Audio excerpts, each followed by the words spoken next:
Bonjour les amis, je vous souhaite bonjour dans une œuvre suraiguë de ma composition qui s'appelle Diode, que j'ai réalisé pour le spectacle de danse contemporaine de Sandra Abouave. Et en attendant que vous partagiez un peu cette vidéo, on va pouvoir commencer dans 5 minutes. Prévenez vos amis, partagez sur vos journaux et partagez sur vos pages s'il vous plaît, qu'on soit nombreux pour cette 3e conférence de ce cycle de conférences sur l'art, la musique et la vie, Philharmonie. 3e conférence Philharmonie dans quelques instants.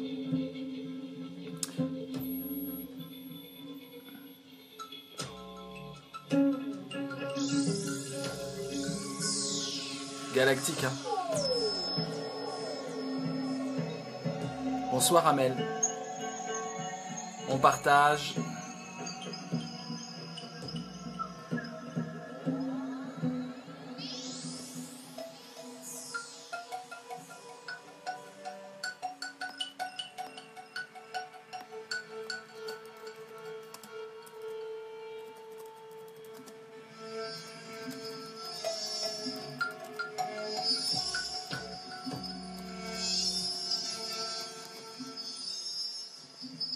Bonsoir Véronique, on commence dans 5 minutes. Prévenez vos amis, partagez la vidéo. Et on commence dans 5 minutes.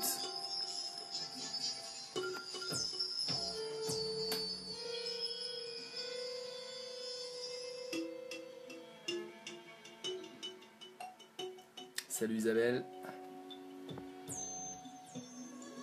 Ambiance zen. Non, c'est pas zen, c'est une de mes musiques qui s'appelle Diode. Ça te plaît pas? Bonsoir Sophie, bonsoir tout le monde. Donc violoncelle, guitare et électronique. Je sais pas si c'est assez fort pour vous.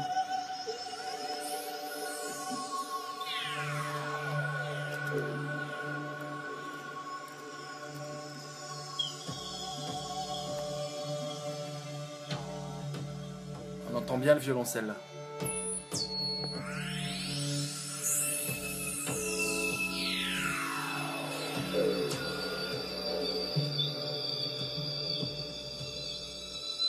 On partage mes amis, je vois ceux qui partagent. Merci Bolga. On partage. Hop.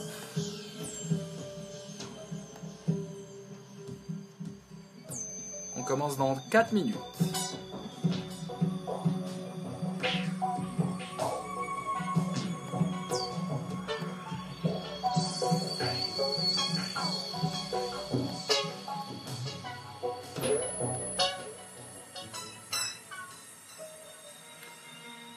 Alors j'attends vos partages. Pour l'instant, personne ne partage.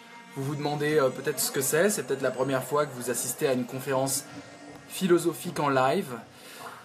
Donc on aura une heure d'échange, une demi-heure d'échange à la fin. Et au début, je vous ai préparé une conférence inédite sur ce qui nous taraude depuis pas mal de temps maintenant, le sens de la vie et la musique.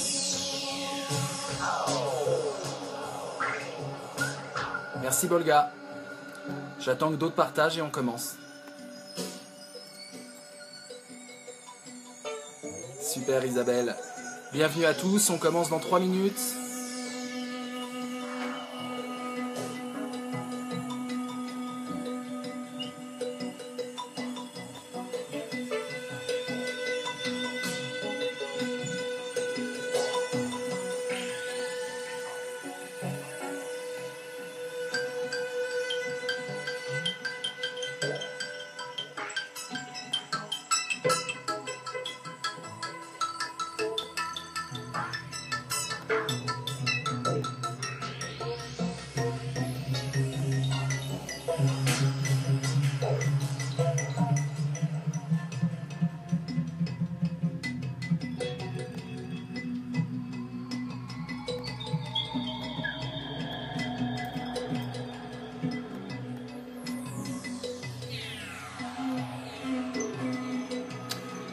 Voilà, vous êtes en train d'écouter une de mes récentes œuvres, Diode, ça s'appelle.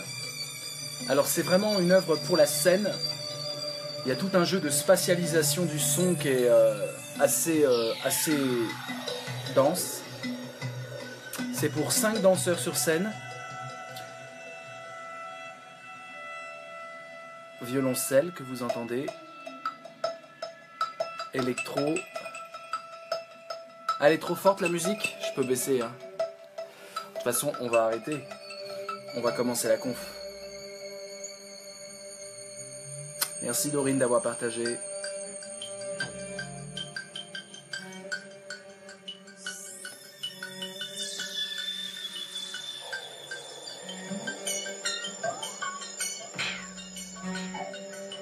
Ouais, je crois que dans 1 minute on commence.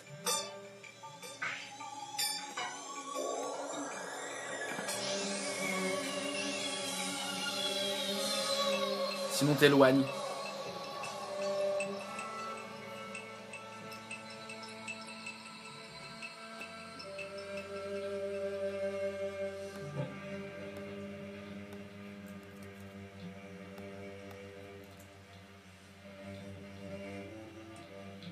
Merci Véro.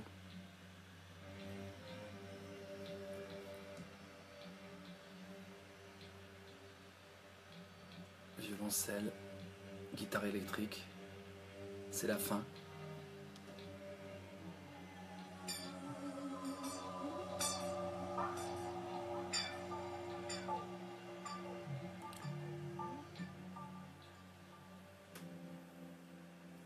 Ah oui, d'accord, ok, Lynn. Super. Eh ben, c'est super. Voilà, écoutez, je dis c'est super de ma propre œuvre, ce qui se fait absolument pas.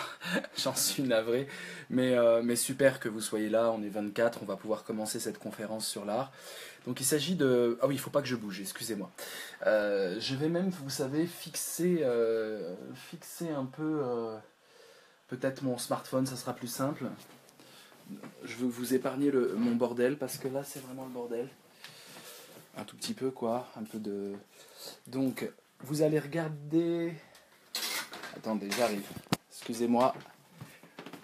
On fait comme à la maison. J'ai un porte smartphone de première classe. Et voilà, on va mettre le smartphone posé. Ça va être plus simple. On est parti pour 1 heure de conférence inédite. Comme toutes mes conférences d'ailleurs. Hein, je ne me répète jamais. J'essaie à chaque fois d'aller un peu plus loin. Même en utilisant les ressources de l'oralité. Donc 1 heure de conférence, voilà, je fixe mon smartphone. J'arrive tout de suite, restez là les amis. Durant laquelle vous pouvez...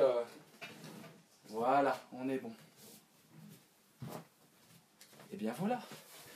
C'est parfait, c'est du live mes amis, c'est dangereux le live. Cela tangue, voilà, ça tangue plus. Voilà, ça tangue plus.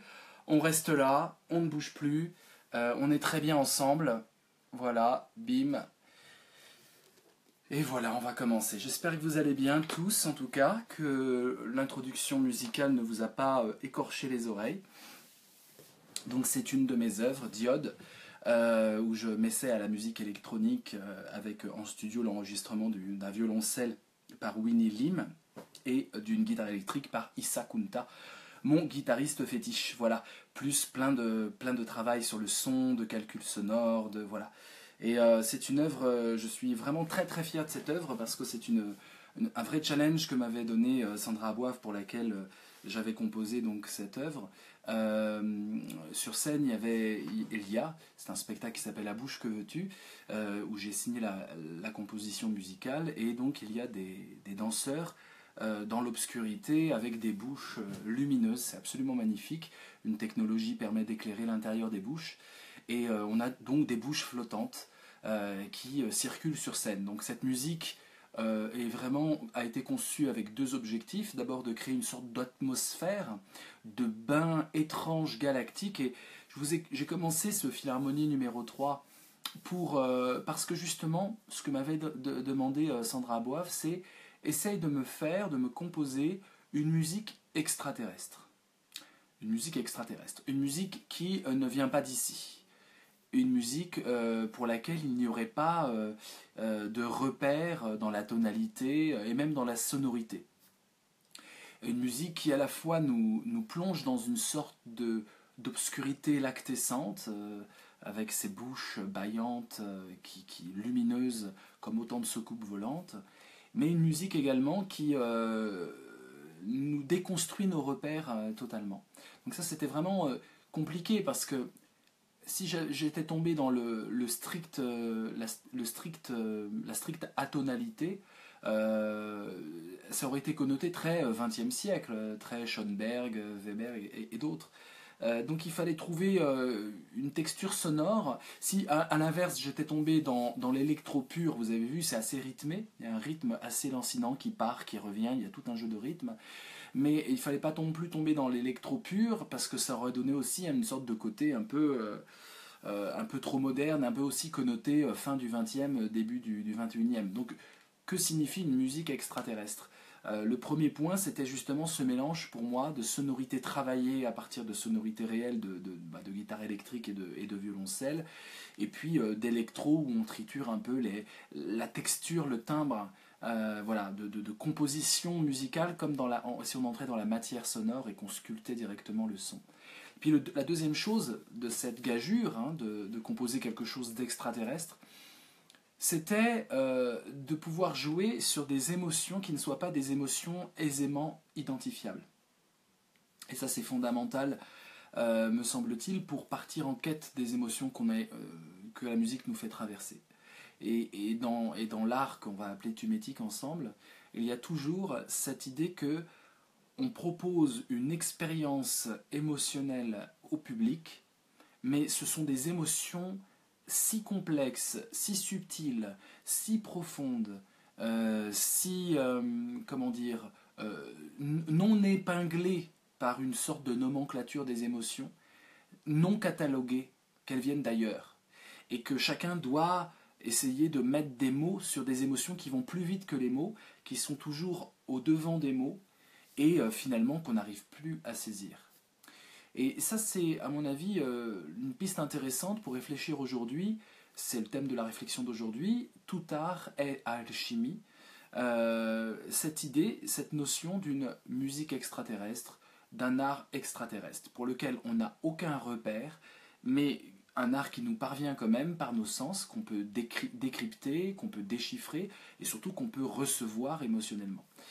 Donc voilà, je crois avoir trouvé, en préparant cette conférence Philharmonie 3, le secret de l'art. Voilà, je le dis de façon très présomptueuse, comme ça me challenge, et je vais essayer de vous démontrer ce que j'ai pu trouver en travaillant cette conférence.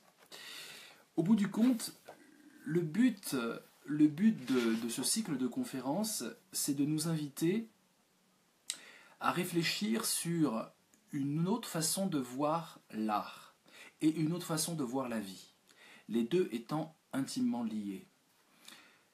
Comment définir cette autre façon? Déjà, on définit une période nouvelle qui s'ouvre, qui s'est un tout petit peu ouverte à la fin du XXe siècle et qui là maintenant va s'ouvrir à mon sens, de plus en plus. Le futur me donnera raison ou pas, on verra bien, mais en tout cas j'ai l'impression que c'est vraiment l'ère nouvelle de l'art, la nouvelle ère de l'art aujourd'hui. C'est ce que j'appelle l'art thumétique. Je rappelle juste que je définis 4 périodes dans l'art. La période classique, grosso modo, qui correspond à des critères et à des normes, à des canons artistiques, à du comme il faut, suivre la bonne tonalité, les bonnes modulations, suivre l'art de la peinture selon des règles strictes. Alors bien sûr, il y a une évolution historique dans l'art classique, mais il n'empêche qu'il y a quand même l'idée qu'il y a un comme il faut, il y a une normativité dans le geste artistique qu'il convient pour l'artiste de respecter, et donc il a des maîtres, il a des écoles, et il se soumet à même s'il y va de sa fantaisie, à une certaine discipline extérieure à ses émotions propres. Après l'art classique vient, ou en même temps vient ce que j'appelle l'art moderne. L'art moderne, c'est cet art qui consiste à donner le privilège à l'émotion de l'artiste, indépendamment des règles qu'il pourrait appliquer ou non. Ce qui compte, c'est son fort intérieur, Ce qui compte, c'est ses émotions. Et l'artiste authentique, c'est celui qui arrive à communiquer ses émotions les plus subtiles, les plus profondes au public. Qu'il utilise la peinture, ou qu'il utilise l'architecture, ou qu'il utilise même la cuisine, si vous voulez. À chaque fois, il s'agit d'être authentique dans son expressivité émotionnelle. Et évidemment, ça peut aller à l'encontre des règles établies. Donc on peut dire qu'à chaque fois, il y va d'une subversion.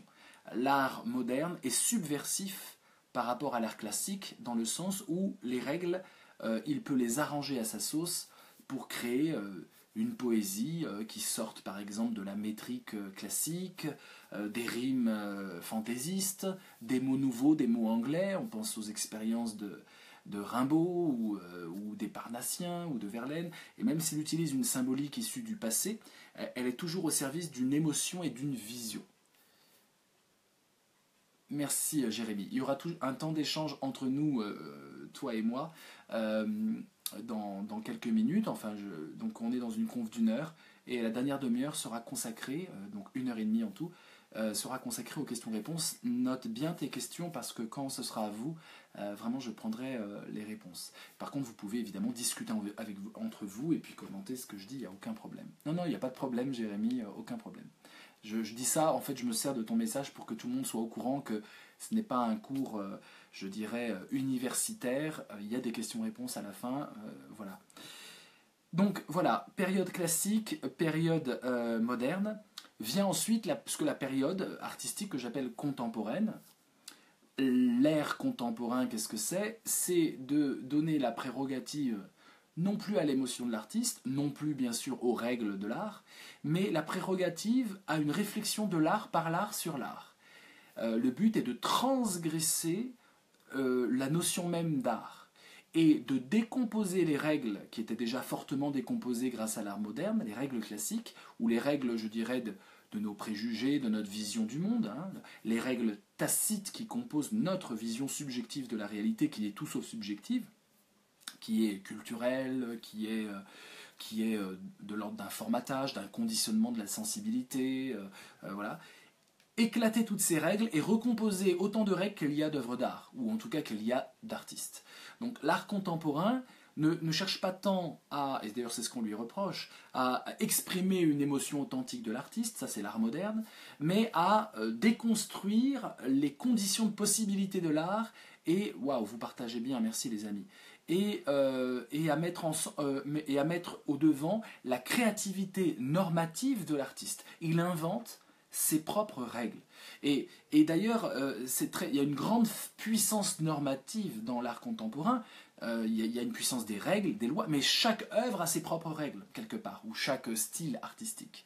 Et donc il y a l'idée, à partir du début du XXe siècle, donc c'est un art qui a même pas une centaine d'années, à peine une centaine d'années, l'art contemporain, d'inventer ses propres règles, et l'œuvre elle-même est vécue comme un tout, un univers à soi seul qui a ses propres règles qui nous permettent de l'apprécier. Ce qui fait œuvre d'art dans l'art classique, c'est le respect des règles. Ce qui fait œuvre d'art dans l'art moderne, c'est comment des règles extérieures sont mélangées à l'intimité mythologique et profondément émotionnelle d'un homme, d'une femme. Et comment il exprime tout ça. Ce qui fait, merci de partager, super, vous êtes géniaux, j'adore, partagez. Ce qui fait la spécificité, l'œuvre d'art contemporaine, c'est l'intentionnalité que l'artiste a décidé de mettre dans une œuvre. Voilà, si l'artiste dit ça c'est une œuvre d'art et qu'il le met en exposition, cette magnifique bouteille, eh bien ça devient une œuvre d'art, d'accord? Pour la moderne, ça ne deviendra jamais une œuvre d'art, si ce n'est si j'y mets mon âme, si j'y dépose mon âme. Et pour l'art classique, ce n'est pas une œuvre d'art, ça relève de l'artisanat, c'est fait en série, et puis ça ne suit pas des règles de création à proprement parler. J'analyse donc oui, Moroder, j'aime bien. J'analyse donc une quatrième période qui va nous occuper pendant cette conférence, la période thumétique, donc classique, moderne, contemporain et thumétique. L'art thumétique, qu'est-ce que c'est? L'œuvre d'art, c'est pas du tout ce que décrète l'artiste. L'œuvre d'art, c'est ce que, je vais le dire entre guillemets, décrète le public. Ce qui compte dans l'art tumétique n'est pas l'expression d'un sentiment personnel comme dans l'art moderne.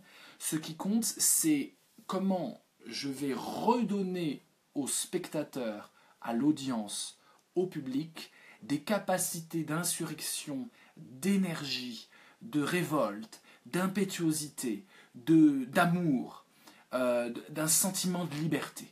C'est-à-dire que c'est un art qui est concentré sur la réception qu'a le public d'une œuvre, et cette réception, elle doit toucher ses tripes.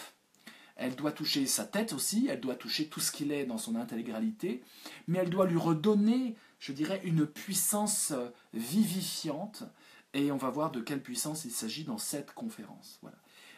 Et donc c'est intéressant car dans l'art tumétique, on inverse la perspective classique, l'artiste exprime, on n'est plus du tout dans l'idée que l'artiste exprime quelque chose, qui a été l'idée majoritaire des arts classiques, modernes et contemporains. Là, on s'en fiche complètement. D'ailleurs, on se fiche complètement de l'artiste. Dans l'art tumétique, l'artiste, finalement, il compte pas beaucoup. Et c'est pour ça que c'est très subversif et très politique comme ligne au niveau de la culture politique. C'est-à-dire que l'artiste, même s'il coûte très cher dans le marché de l'art, sur le marché de l'art, l'artiste ne compte pas, c'est l'œuvre qui est décryptée. Et que cette œuvre soit signée par un obscur anonyme ou par un artiste déclaré, artiste subventionné, ou par un artiste international, ou par un artiste, je dirais, de pop musique ou de variété, peu importe. Ce qui compte, c'est est-ce que l'œuvre d'art elle-même est artistique ou pas. La tumétique, thumos veut dire en grec l'impétuosité, la partie héroïque, irascible, guerrière des individus. La tumétique, c'est la puissance de réensauvager l'audience, le public. Réensauvager, ça signifie le faire interroger le public sur les normes qu'il suit parfois aveuglément, sur ses aliénations qu'il doit dépasser, sur ses enfermements émotionnels qu'il doit craqueler pour sortir de sa propre gangue. Et donc l'art tumétique fait que le public accouche de lui-même. L'œuvre d'art tumétique, c'est exactement ça. C'est un vaste programme, et ce qui est intéressant et assez fascinant, thumos exactement. La colère, l'impétuosité, qui est située dans la poitrine. L'art tumétique est un art de la poitrine, non pas du bas-ventre et non pas de la tête, de la cérébralité.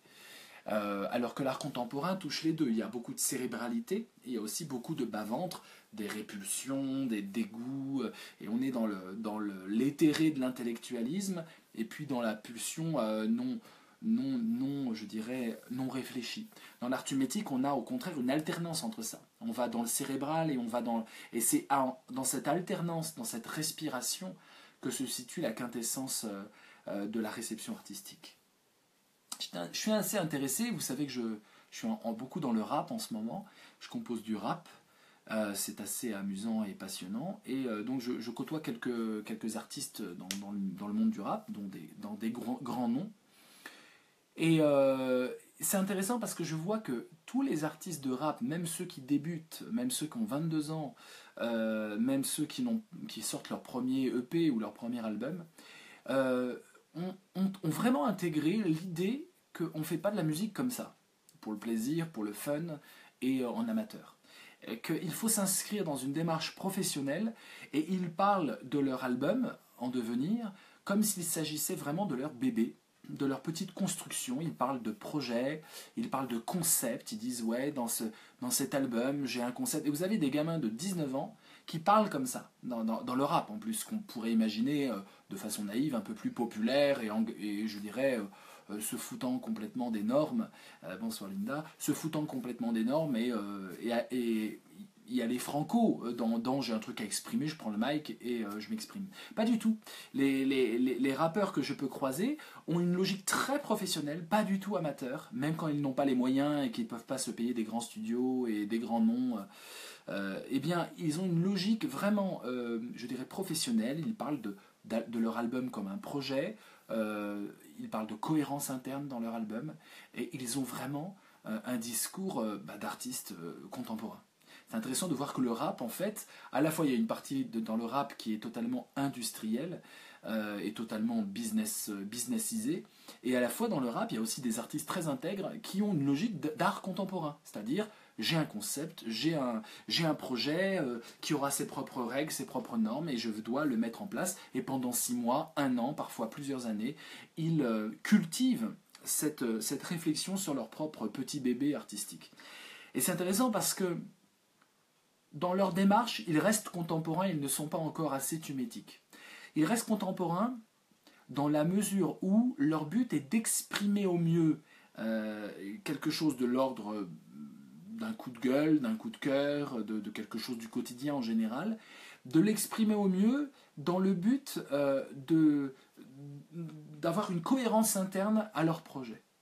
Et ce souci de cohérence interne, en dépit de la cohérence, je dirais, par rapport aux règles, même s'ils sont très classiques aussi dans la facture, il y a des règles de l'art, il y a du son qui ne se fait plus, il y a du son qui sonne 95, c'est très très normé. On se croirait presque dans l'art classique, parfois, lorsqu'on les entend, parce qu'il y a vraiment des modes, mais des modes qui se suivent, des modes de son, de certaines percussions, la façon d'arrêter la musique et de la reprendre, la façon de mélanger une musique africaine par exemple, ou des sonorités un peu exotiques.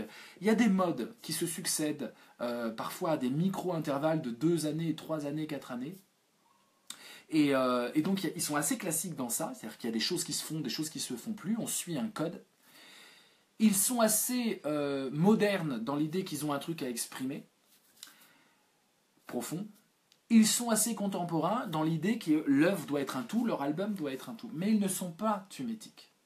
Et je pense que le rap des années 90-95, cet essor éblouissant d'un rap hyper expérimental qui partait dans tous les sens, était beaucoup plus thumétique et avait, à mon avis, beaucoup plus d'impact sur l'ensemble de la population que le rap d'aujourd'hui qui est en fait enfermé dans un comme il faut classique, dans un je dois exprimer moderne et dans un je dois faire un truc cohérent contemporain.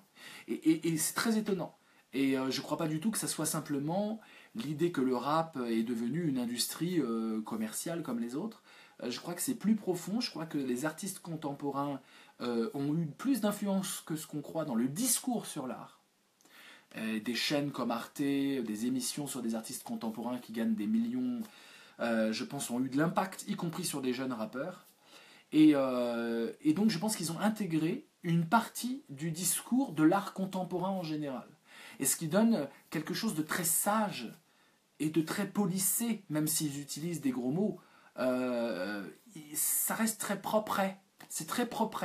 On dirait quelqu'un qui veut sortir une œuvre d'art contemporaine à la Biennale de Venise et qui réfléchit sur son concept et qui est une sorte de perfectionniste du moindre truc. Et c'est vrai qu'on n'a pas cette idée que mon but est d'inspirer les gens, de les enrager par un cri de révolte, de purger leur passion par des mots violents, etc. Ou de les faire danser tout simplement jusqu'à la transe. On n'est pas du tout dans cette logique thumétique de dire, et pourtant le rap c'est vraiment un des lieux de la thumétique par excellence normalement. La thumétique et la poésie et le rap et l'idée de scander du texte, c'est extrêmement, surtout sur scène, quand vous voyez des rappeurs sur scène quand ils sont bons sur scène, c'est un spectacle thumétique. De fait, le public est en transe, comme le rock, comme d'autres formes bien sûr, le métal, voilà, tout ce qui est un peu hardcore et qui exprime un cri de révolte brut, ça nous touche tous. Mais il y a cette sorte de méticulosité un peu précieuse que je vois sur la scène du rap en France, où il y a carrément des choses taboues, des choses interdites. Inutile de vous dire que le but du jeu est d'exploser tout ça, y compris quand on a 43-44 ans et qu'on débarque sur la scène du rap sans avoir fait un rap de sa vie, je dirais musicalement et intégral. Ça va être un grand bonheur de me faire ce plaisir-là. Mais tout ça pour vous dire que on est loin de cette logique dont parlait Antonin Artaud, qui exprimait vraiment que le but de l'art était de provoquer une sorte de... Il dit exactement un état d'extrême secousse. Se retrouver dans un état d'extrême secousse. Voilà ce que disait Antonin Artaud parlant de l'art.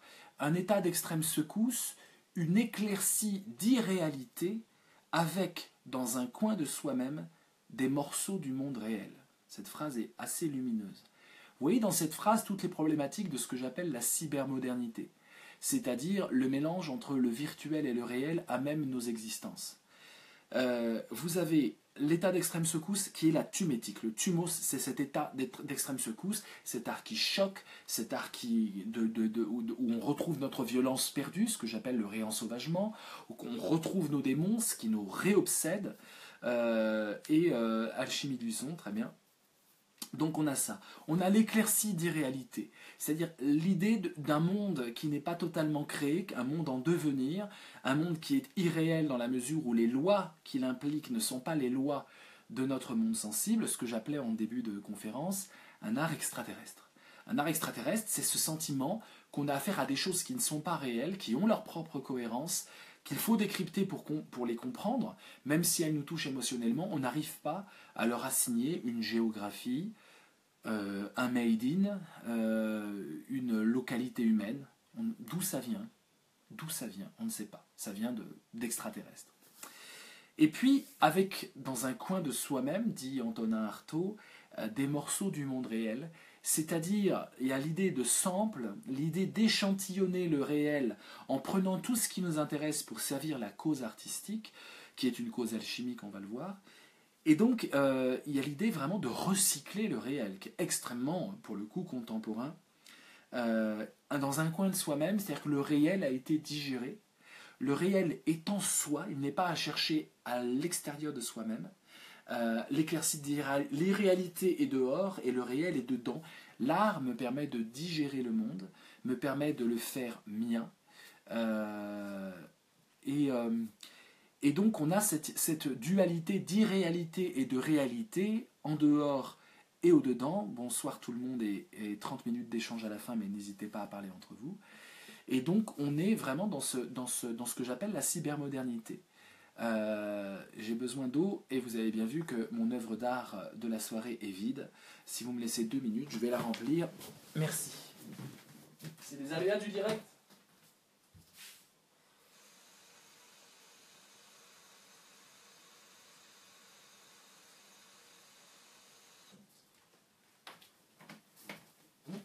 Voilà, les aléas de la philosophie directe, c'est aussi de mettre la vie dans sa quotidienneté à la vôtre.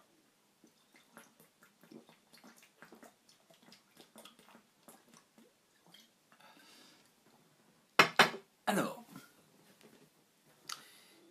voilà profondément ce que devrait être, à mon avis, une réflexion sur l'art. Si on réfléchit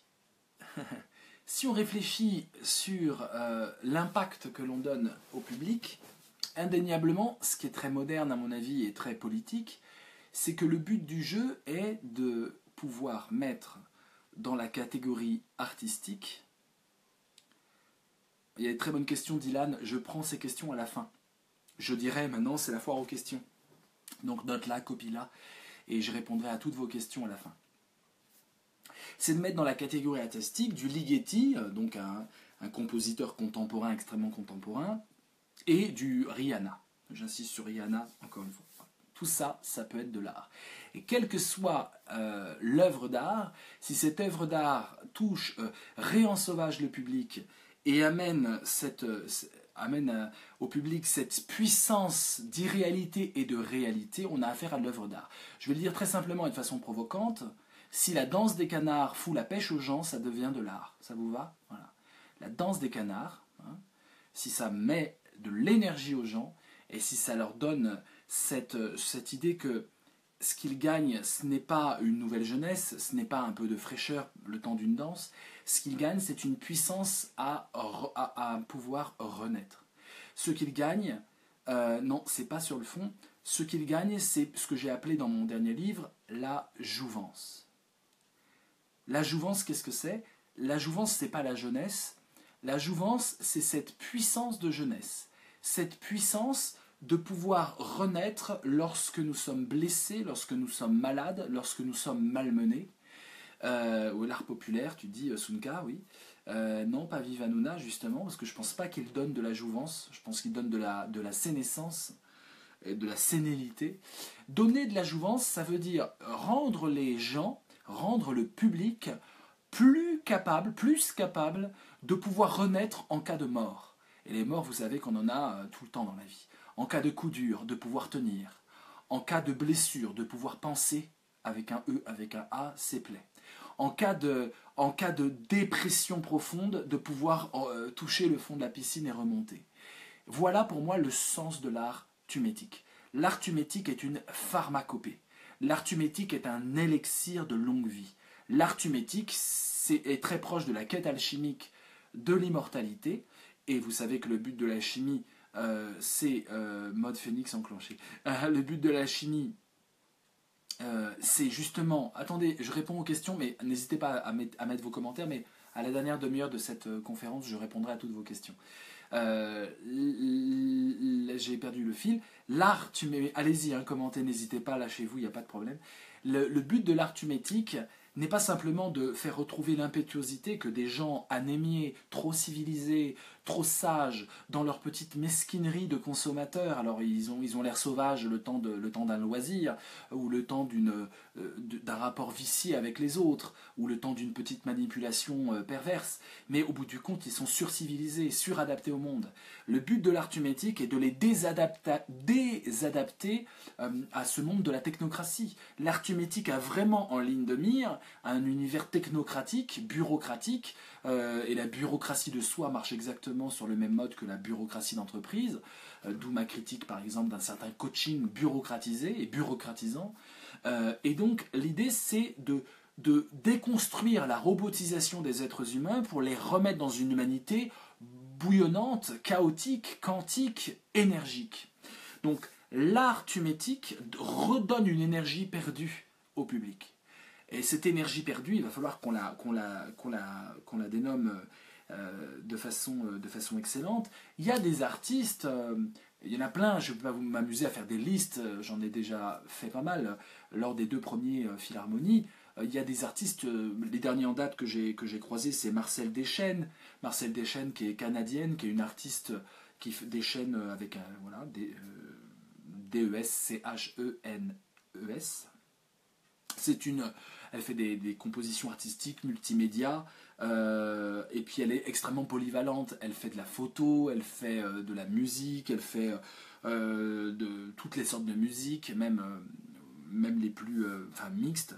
Et puis elle fait des spectacles multimédia, elle utilise tout le matériel, et ça c'est vraiment, ça signe l'artiste thumétique. L'artiste thumétique n'utilise pas juste une forme d'art. S'il fait de la musique, il fait aussi de la poésie. S'il fait de la poésie, évidemment il fait de la musique et il fait de la peinture. On peint. L'œuvre que je vous ai fait écouter au début de cette conférence est une œuvre où j'ai l'impression de peindre avec les sons, de sculpter la matière, de sculpter le cœur. Et donc il y a forcément cette polyvalence, puisque le but c'est de travailler le thumos. Le thumos se travaille de toutes les façons. Ça peut être avec un ukulélé ou avec une bouteille sur laquelle vous faites... Voilà. Tout est bon, tous les moyens sont bons, pourvu qu'on ait cette ivresse d'une forme, non pas de renaissance, mais de puissance de renaissance, que j'appelle la jouvence, une puissance de renaissance possible. Vous perdez des points de vie dans la vie, dès que vous vous robotisez, dès que vous vous enfermez dans les technologies d'asservissement communicationnel, vous perdez des points de vie, vous perdez la possibilité même de revivre lorsque vous êtes malmené. Eh bien, l'art thumétique va être cette immense recharge vitale, vivifiante, cette régénération de votre capacité à renaître. L'art thumétique fait renaître votre capacité à renaître. Vous comprenez? Ça ne vous fait pas renaître. Ça fait renaître votre capacité à renaître, votre jouvence. Votre taux de jouvence augmente. Ça veut dire que vous sortez des idées arrêtées. Ça veut dire que vous avez l'impression de prendre de la drogue. Quand vous êtes confronté à une œuvre d'art, elle vous enivre terriblement et vous avez l'impression d'avoir un voile qui vous aveuglait, qui vient d'être ôté par l'œuvre, et tout d'un coup vous voyez le réel différemment, dans un état modifié non seulement de conscience, mais un état modifié de confiance. votre confiance au monde et à vous-même se transforme.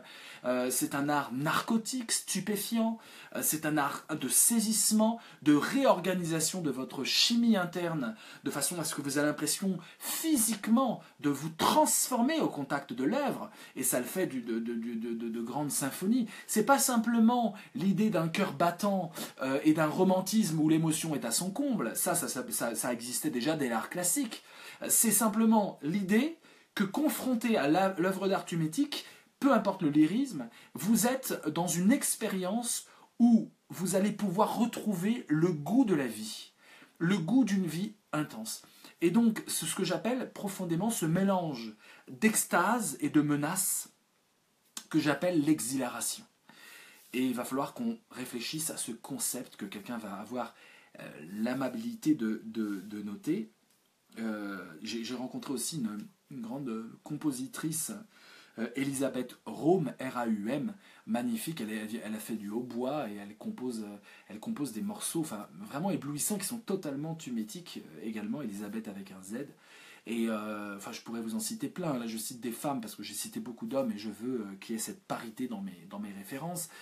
Une des artistes qui vient d'Argentine, qui est assez jeune, qui doit avoir 55 ans, 53 ans, c'est Silvia Fomina. Silvia Fomina, une ancienne élève de Ligeti, dont je parlais tout à l'heure, qui maintenant est à Berlin depuis 91 et qui vit à Berlin, qui a fait vraiment une recherche ethnomusicologique. Elle est allée en Afrique centrale, elle est allée en Orient, et elle s'est intéressée véritablement à cette idée de trouver une alchimie sonore issue des quatre coins du monde. Et ce qu'elle dit de la composition est très intéressant parce que ça illustre un peu ce que je vous dis dans cette quête alchimique que poursuit aujourd'hui, à mon avis, l'artiste. L'alchimie n'est pas morte au XVIIIe siècle quand la chimie l'a un peu ringardisée en termes scientifiques, lorsqu'elle a été exclue de l'encyclopédie, lorsque Lavoisier a montré que finalement qu'on n'a pas besoin des quatre éléments et puis d'une vision de la pierre philosophale, mais finalement la science doit être mathématisée et mathématisable. Eh bien l'alchimie est tombée alors que c'était une expérimentation de plusieurs siècles qui a ouvert des visions alternatives de la matière, de la vie, de la connaissance, de la médecine. C'est extrêmement riche l'alchimie en termes de quête spirituelle, mais philosophique et scientifique aussi. L'alchimie du coup s'est fait complètement, je dirais, avaler par l'occultisme, notamment occidental, par l'ésotérisme. Ça donne Mircea Eliade qui a montré une vision très, je dirais, occultiste de l'alchimie, où il fantasme des liens secrets unifiant l'Orient, l'Afrique, le monde entier. Et finalement, Mircea Eliade apporte une vision très magico-religieuse de l'alchimie, ce qui contribue à une vision ésotérique. Mais ça, c'est le 19e, 20e. C'est après la séparation entre chimie et alchimie. Et Jung, vous connaissez Carl Gustav Jung, mais Jung, j'ai lu ses livres sur l'alchimie, c'est une vision hyper ésotérique, totalement ésotérique. Lui-même produisait en écrivant avec une graphie très spéciale. Vous connaissez peut-être son livre rouge, on va le voir ensemble, vous verrez, c'est magnifique, mais on dirait vraiment des parchemins alchimiques du XVIe siècle. Et donc il participe aussi en utilisant, ce que fait Jung, c'est qu'il utilise les symboles de l'alchimie qui servaient à une pratique réelle, avec un laboratoire, avec des ateliers, avec des outils, avec de la matière, et il utilise cette symbolique pour en faire un ésotérisme, pour en faire de tous ces symboles une sorte d'immense fable qui n'a de valeur qu'en tant que fable finalement coupée de toute recherche scientifique. Et il a fallu attendre 1979, en tout cas en France, pour que des historiens des sciences comme Robert Halleux et puis les universitaires qui l'ont suivi apportent une réflexion historique de l'alchimie sans tomber dans l'ésotérisme.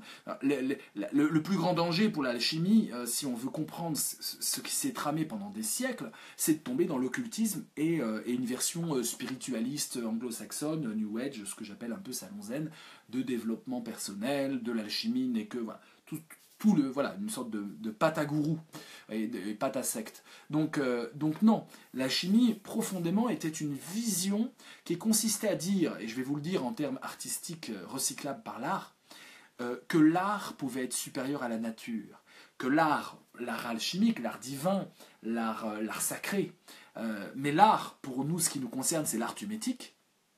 Et d'ailleurs, alchimique et thumétique, hein, ça va fonctionner ensemble maintenant.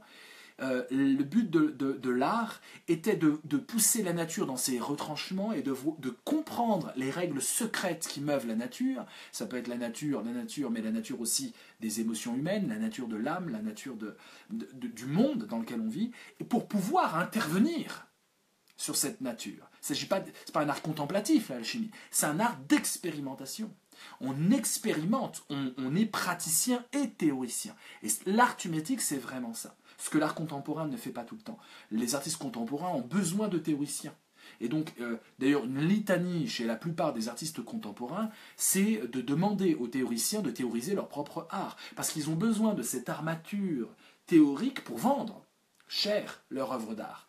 Et ils ne sont pas capables eux-mêmes, n'étant pas alchimistes, théoriciens et praticiens, ils ne sont pas capables de pouvoir théoriser, et toutes les théories sont bonnes pourvu qu'il y ait des pages noircies et des concepts un peu nouveaux, pour pouvoir théoriser leur propre pratique. Et ils ont besoin de dire qu'ils ont transgressé, alors qu'ils ne transgressent pas la plupart. Ils ont besoin de dire « j'ai transgressé, c'est tout à fait nouveau, c'est un courant artistique tout à fait nouveau, j'ouvre une nouvelle... Voilà. » Et ce besoin de supplier les théoriciens de montre-moi comment mon œuvre elle est super nouvelle et comme ça elle va gagner des points, c'est tout sauf l'art thumétique. L'art thumétique, c'est le public qui juge. C'est terrible. C'est terrible parce qu'on n'est plus dans une hiérarchie de type universitaire ou de type marché de l'art. Et donc je vais citer ce que dit Silvia Fomina, je garde mon fil, vous voyez bien, sur pourquoi compose-t-elle, c'est des notes pour Permanenza, qui est une œuvre de 95 pour orchestre micro-polyphonique et distribuée dans l'espace. Et donc voilà ce qu'elle écrit dans cette note. Silvia Fomina, je compose pour fluidifier la dureté et les callosités de la pensée. Fluidifier la dureté et les callosités de la pensée. Pour faire éclater mon crâne et ouvrir un passage au torrent qui, en moi, décompose, mais qui, au dehors, calme, guérit, console, compose. Magnifique. On est dans l'idée que l'art est un remède. On est dans l'idée alchimique de l'élixir, de la pierre philosophale qui donne aussi l'immortalité, qui transforme les métaux vils, c'est-à-dire les métaux malades, puisque oxydables, en or, c'est-à-dire inoxydable, qui est la perfection, qui est le symbole de la perfection, et qui transforme l'individu malade en individu ultra-vivant. Je vais le dire dans mes termes, qui redonne de la jouvence aux individus qui n'ont pas de la catharsis. Justement, c'est de l'inversion, c'est de la contre-catharsis. La catharsis, je purge tes passions. Là, au contraire, je t'en donne. Donc on est dans une inversion totale de la catharsis. Je te donne, tu sortiras de la pièce avec plus de colère, tu sortiras de la pièce avec plus de passion, plus d'intensité. C'est pas du tout un art qui sert de police aux mœurs, c'est un art au contraire d'irrévérence et de subversion totale. Elle n'a pas fini, je continue cette phrase, cette citation de Silvia Fomina. Je compose, dit-elle, pour parvenir à obtenir un produit accidenté, précis et dense comme une pierre, qui pourrait justifier cette existence. Là, vraiment, l'alchimie est là, elle transparaît. Obtenir un produit accidenté, c'est-à-dire non pas la substance pure, mais une substance composite, précis et dense comme une pierre. Et elle parle vraiment de la pierre, non pas philosophale, mais de la vraie pierre, qui pourrait justifier cette existence. Là, tout d'un coup, la pierre devient le joyau suprême. Justifier l'existence. L'œuvre d'art thumétique doit justifier l'existence parce qu'elle la renforce. C'est pas je justifie la vie à la Nietzsche, c'est-à-dire en tapant fort sur ma poitrine et en disant le surhomme est arrivé. C'est je justifie la vie parce que je rends plus vivant l'auditoire. L'art thumétique, c'est élever l'auditoire, le rendre plus vivant, plus intense, lui donner de la jouvence, de la capacité à renaître. Voilà. Et elle continue, Sylvia, je compose pour pouvoir offrir cette existence et revendiquer l'absolue nécessité comme unique cause possible de production artistique. Pouvoir revendiquer l'absolue nécessité. Quand l'œuvre d'art thumétique est là, elle ne peut pas ne plus être. Elle compose directement non seulement la vie, non seulement le réel, mais comme elle rentre dans le public et qu'elle devient vie à travers des corps qu'elle anime, c'est une puissance de vie qui vivifie. Vous comprenez ? Super Sunka, je prends tout le débat après, mais n'hésitez pas à balancer des trucs, c'est super enrichissant justement d'avoir vos éclairages. Vous comprenez donc, l'art thumétique c'est vraiment ça, et ce que fait Silvia Fomina c'est vraiment ça. C'est pas pour rien d'ailleurs qu'elle utilise cette idée d'une redistribution dans l'espace, d'une spatialisation dont je vous parlais pour mon œuvre Diode, où justement ça passe le public est traversé par des ondes, et je conçois cette musique plus comme une expérience d'ondes et de sentiment d'être traversé par des ondes que simplement comme une expérience je dirais, de beauté. Disruptif, oui mais non. Disruptif, il y a vraiment, c'est très technique, c'est la technologie qui est disruptive, qui crée des révolutions, qui change un peu la donne. L'œuvre d'art thumétique, elle n'a pas besoin d'être... Elle l'est peut-être. C'est pas ce qu'elle cherche. Elle est roborative, ce qui n'a rien à voir avec robotique. Hein. Roborative, j'aime beaucoup ce mot. Elle donne de la force, elle enjouvence, c'est beau, elle enjouvence le public. Elle lui donne cette capacité de jouvence que j'ai dit connectée à l'exhilaration. Alors, l'exhilaration, c'est le bonheur, mais le vrai bonheur. Pas le bonheur qu'on nous vend dans des fabriques obscures à la solde des entreprises.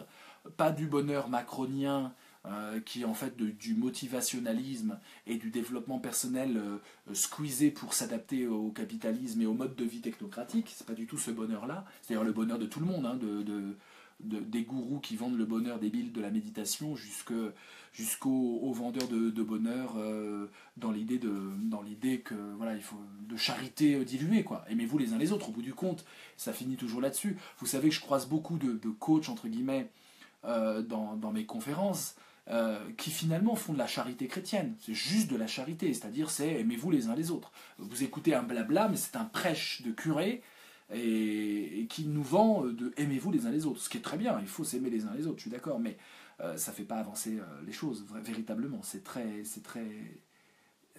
j'adore, merci Sandrine.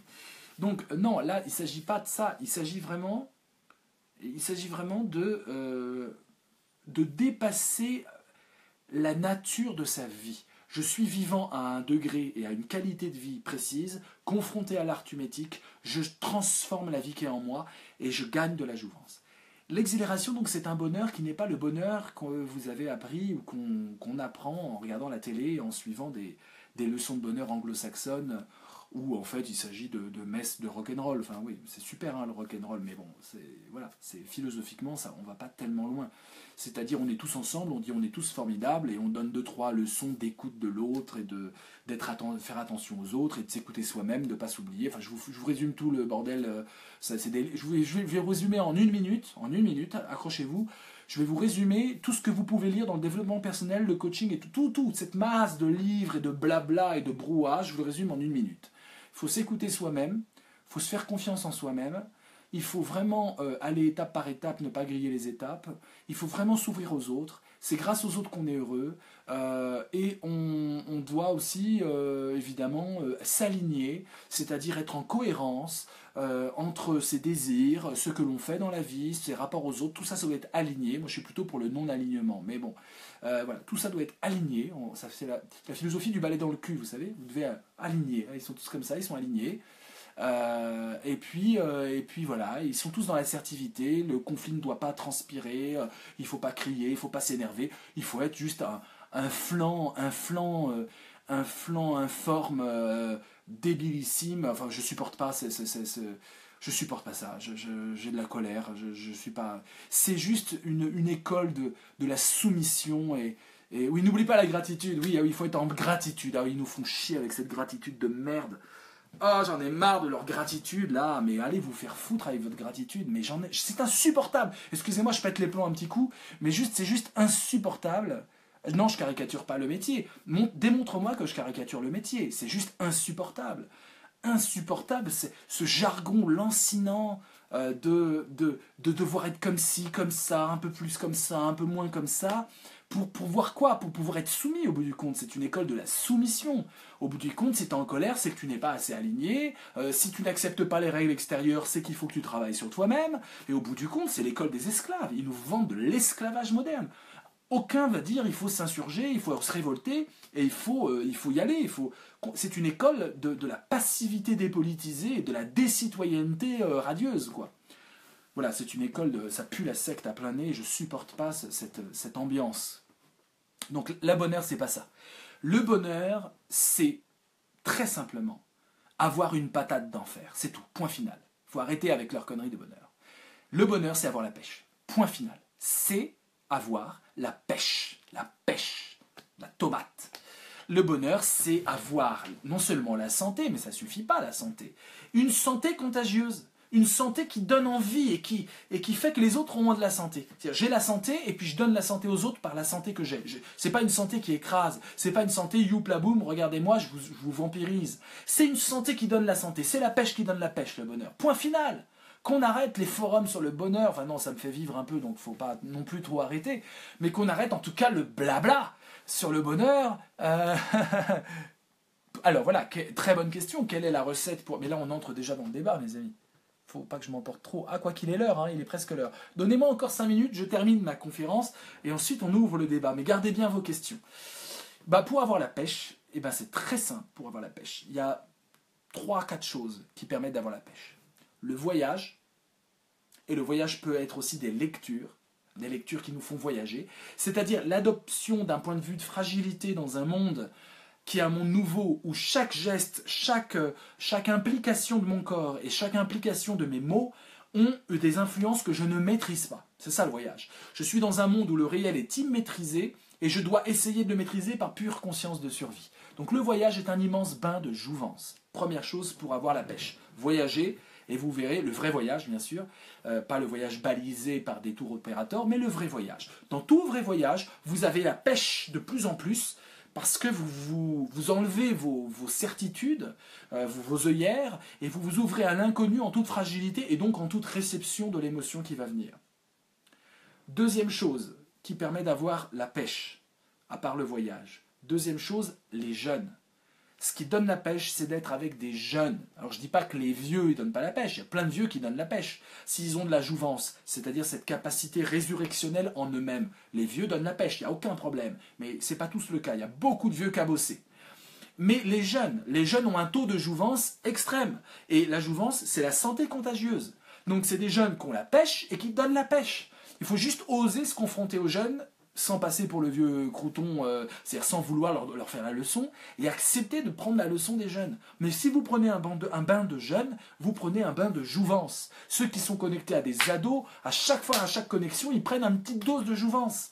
Et ce qui fait vieillir, c'est de se couper de ça. Si vous êtes coupé des jeunes en dessous de 30 ans, c'est la définition des jeunes avec un taux de jouvence extrême, je dirais même c'est autour de 20 ans que ça se concentre, la jouvence, vous allez avoir une pêche d'enfer. Il faut être accepté par ces jeunes, hein. Ils sont durs, hein, les jeunes entre eux. Il va falloir, sans faire de la démagogie, ce qui ne sert à rien, il va falloir peut-être leur donner aussi de l'énergie, leur donner de l'encouragement, leur donner des possibilités d'essor. C'est donnant-donnant aussi un peu la vie. Et donc les jeunes vous acceptent que si vous leur permettez d'exprimer ce qu'ils sont vraiment. Si vous êtes là pour être un flic, les restreindre ou être un vieux professeur qui n'écoute pas ses élèves, ça ne marchera pas. Donc deuxième chose pour avoir la pêche, se connecter aux jeunes. Troisième chose pour avoir la pêche, fondamentalement, elle est très simple. C'est certainement pas faire du sport, même si ça met la pêche, c'est pas la vraie pêche. Le sport ne donne pas une pêche contagieuse, vous comprenez, c'est pour ça que je suis critique avec le sport. Le sport enlève la pulsion sexuelle, et il est utilisé pour ça aujourd'hui. Le sport sert, comme du bromure dans une certaine époque, à calmer sa pulsion sexuelle, sa libido, si vous préférez. Alors vous faites du sport comme des robots, et puis vous avez moins de libido, puisque ça vous drogue un peu comme un acte sexuel, sans vous donner finalement ce rapport à l'autre extrême que donne une relation sexuelle épanouie. Et donc, le sport aujourd'hui, c'est simplement une camisole sexuelle. C'est juste ça, le sport aujourd'hui. Le sport est utilisé pour avoir, je dirais, une désensualisation de son existence assumée et bien vécue. On a des existences très désensualisées. Il suffit de se balader dans d'autres pays où la sensualité des corps, des regards existe, et vous voyez que c'est le comble de l'érotisme à chaque coin de rue. Bonsoir. Et donc le sport aujourd'hui, c'est juste un préservatif géant. Préservatif des émotions. Enfin, c'est débile comme image, excusez-moi. Ça vient d'un film qui s'appelle Track sur Internet, où quelqu'un dit Internet est devenu un préservatif géant. Mais l'image est nulle, parce qu'il ne faut pas dévaloriser le préservatif, qui est un outil formidable et merveilleux. Non, pas un préservatif géant, oui, c'est ça, c'est une ceinture de chasteté géante. Voilà, c'est ça le sport aujourd'hui. C'est un cadeau des Compostelles. Un sac à dos à Compostelle, ouais. Donc voilà, donc ce qui donne la pêche, troisième chose, je vous ai dit, c'est le voyage, je vous ai dit, c'est le rapport à la jeunesse, être avec des jeunes. Ce qui donne la pêche, c'est l'œuvre d'art thumétique. Ce qui donne la jouvence, la capacité de résurrection, la capacité de se remettre droit alors que la vie nous met à genoux. Ce qui donne cette puissance de la vie, de se remettre dans la vie et pas de dépérir, c'est l'œuvre d'art thumétique. L'œuvre d'art thumétique, l'œuvre d'art qui me ment sauvage, qui me réveille dans mon héroïsme et dans mon impulsivité, est une œuvre d'art qui me fait goûter à l'exhilaration. Exhilaration, c'est le mot pour dire bonheur. Quand vous êtes exhilar, vous êtes ivre de vie, ivre de printemps, ivre de désir. Le bonheur, c'est ça. La pêche, donc, que j'utilisais ce mot populaire exprès, ce mot trivial avant la pêche. Mais en fait, c'est être exhilar. La personne exhilar, elle est droguée à la vie. Vous voyez ? Et le bonheur, c'est que ça. C'est pas le bonheur qu'on nous vend, des sortes de moines méditants, concentrés sur eux-mêmes et leur nombril. C'est pas du tout ça. C'est la pêche, c'est le sourire, mais c'est pas un sourire composé. C'est le sourire parce que quand on a la pêche, on est heureux, on a envie de crier. Waouh, la vie est belle, ouais. C'est ça le bonheur. Donc, oubliez les carnets de coloriage et la méditation débilisante de vieux moines pourris pour aller vers l'énergie de vivre. C'est rock'n'roll, le bonheur. Est-elle la portée de tous l'œuvre d'art thumétique ? Ben oui, puisque même Rihanna peut nous donner de l'art thumétique. Si Rihanna donne la pêche à un public, alors elle fait de l'œuvre d'art thumétique. Exactement comme un grand peintre contemporain, avec plein de théoriciens autour, s'il est capable, ce peintre, de nous donner la pêche, parce que c'est le public qui décide, c'est un art populaire, c'est un coup d'état artistique, esthétique, que je suis en train de faire avec vous. Si on définit l'art comme étant du ressort du public et de la réception du public, et si ce public devient plus exhilar que ce qu'il était avant d'entrer en confrontation avec l'œuvre, alors on a affaire à de l'art. L'art thumétique est ré-en-sauvage et remet dans la vie, est un remède anti-mort. Anti-mort. Et voilà pourquoi tout art, pour moi, est alchimie. Vous avez compris que la thumétique, pour moi, c'est la quintessence de l'art. Quintessence, en plus, j'adore. Merci de résumer, Sunka, c'est super. Merci de mettre à l'écrit ça. Et donc, voilà pourquoi toute œuvre d'art est alchimique. Parce que toute œuvre d'art est une quête infinie vers la pierre philosophale qui permet de transformer le vil en or, qui permet de devenir inoxydable à la mort, et qui permet de renaître. Je vous rappelle que le mot élixir vient d'un mot arabe alixir, qui lui-même vient du grec xéros, et xéros c'était la poudre qu'on mettait sur les plaies pour qu'elles guérissent. Et donc dans le mot élixir, qui est un immense mot de l'alchimie, il est question d'une poudre qui guérit les plaies. Et quand je vous ai dit que l'œuvre d'art doit être aussi extraterrestre, c'est-à-dire avoir des codes dont on ne sait pas d'où ça vient, mais on sent qu'il y a une cohérence, mais on n'a pas accès parce que c'est fait par une intelligence autre. Excuse-moi Elisabeth, je prends toutes les questions dans 5 minutes. Donnez-moi 5 minutes, je finis cette conférence, et dans 5 minutes, il y a une demi-heure de questions-réponses, donc gardez bien vos questions, j'en aurai besoin dans 5 minutes.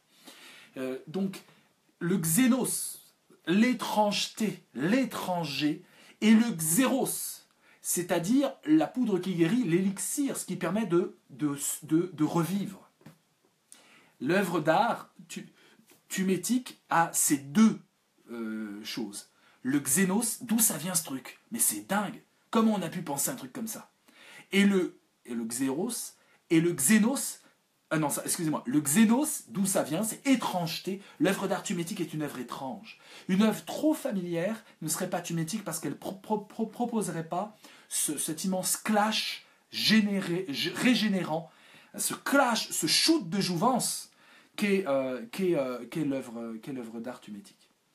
Donc xénos, c'est étrange, et xéros, ça guérit. Et donc, on a vraiment besoin en cybermodernité, dans cette vie qui se virtualise, dans ces sentiments de perdition du corps et de l'énergie de vivre, on a vraiment besoin d'un renouveau alchimique de l'art contemporain qui devient l'art thumétique et qui dépasse la nature pour tout ça. Cette idée de percer le mystère, cette idée d'être en quête des secrets de la vie, c'est une idée alchimique, mais c'est une idée maintenant que doit prendre l'artiste. Il doit être xénophile et xérophile, tu as raison, Sunka. Et donc, au bout du compte, il y a cette idée de percer le mystère, parce que créer de l'art qui fout la pêche, c'est créer de l'art thumétique, et c'est profondément accéder au don des dieux, au donum dei. Tout art thumétique est un donum dei, un don de Dieu. L'œuvre d'art devient une sorte de talisman de vie. Et évidemment, il faut une éducation thumétique qui aille avec cet art thumétique, et ça sera très facile à faire. On va plus s'embêter quand on sera avec des enfants pour les éduquer à l'art classique, l'art moderne. Bon, c'est très bien une éducation artistique comme ça, mais qu'est-ce que je me suis ennuyé dans les musées. J'ai l'impression, toutes mes sorties scolaires dans des musées dont c'était infernal pour moi. Non, l'œuvre d'art thumétique n'est pas plus absorbable pour des enfants puisqu'elle donne de la jouvence qu'ils ont déjà eux-mêmes. Et donc ils disent ok, ça me va. Et donc le meilleur public pour savoir si on a de l'art thumétique, c'est de mettre des gamins de 12-15 ans devant ces œuvres-là. Devant une série télé thumétique, devant une musique thumétique, dans une musique thumétique, la gastronomie thumétique, une architecture thumétique. Ça fout la pêche. Voilà. Et vous avez j'aime bien chercher dans des artistes peu connus, et il y a des concepteurs, des artistes qui conçoivent des univers un peu extraterrestres pour le coup, pour le cinéma, pour Hollywood. Et parmi eux, il y a Syd Mead, S-Y-D plus loin M-E-A-D.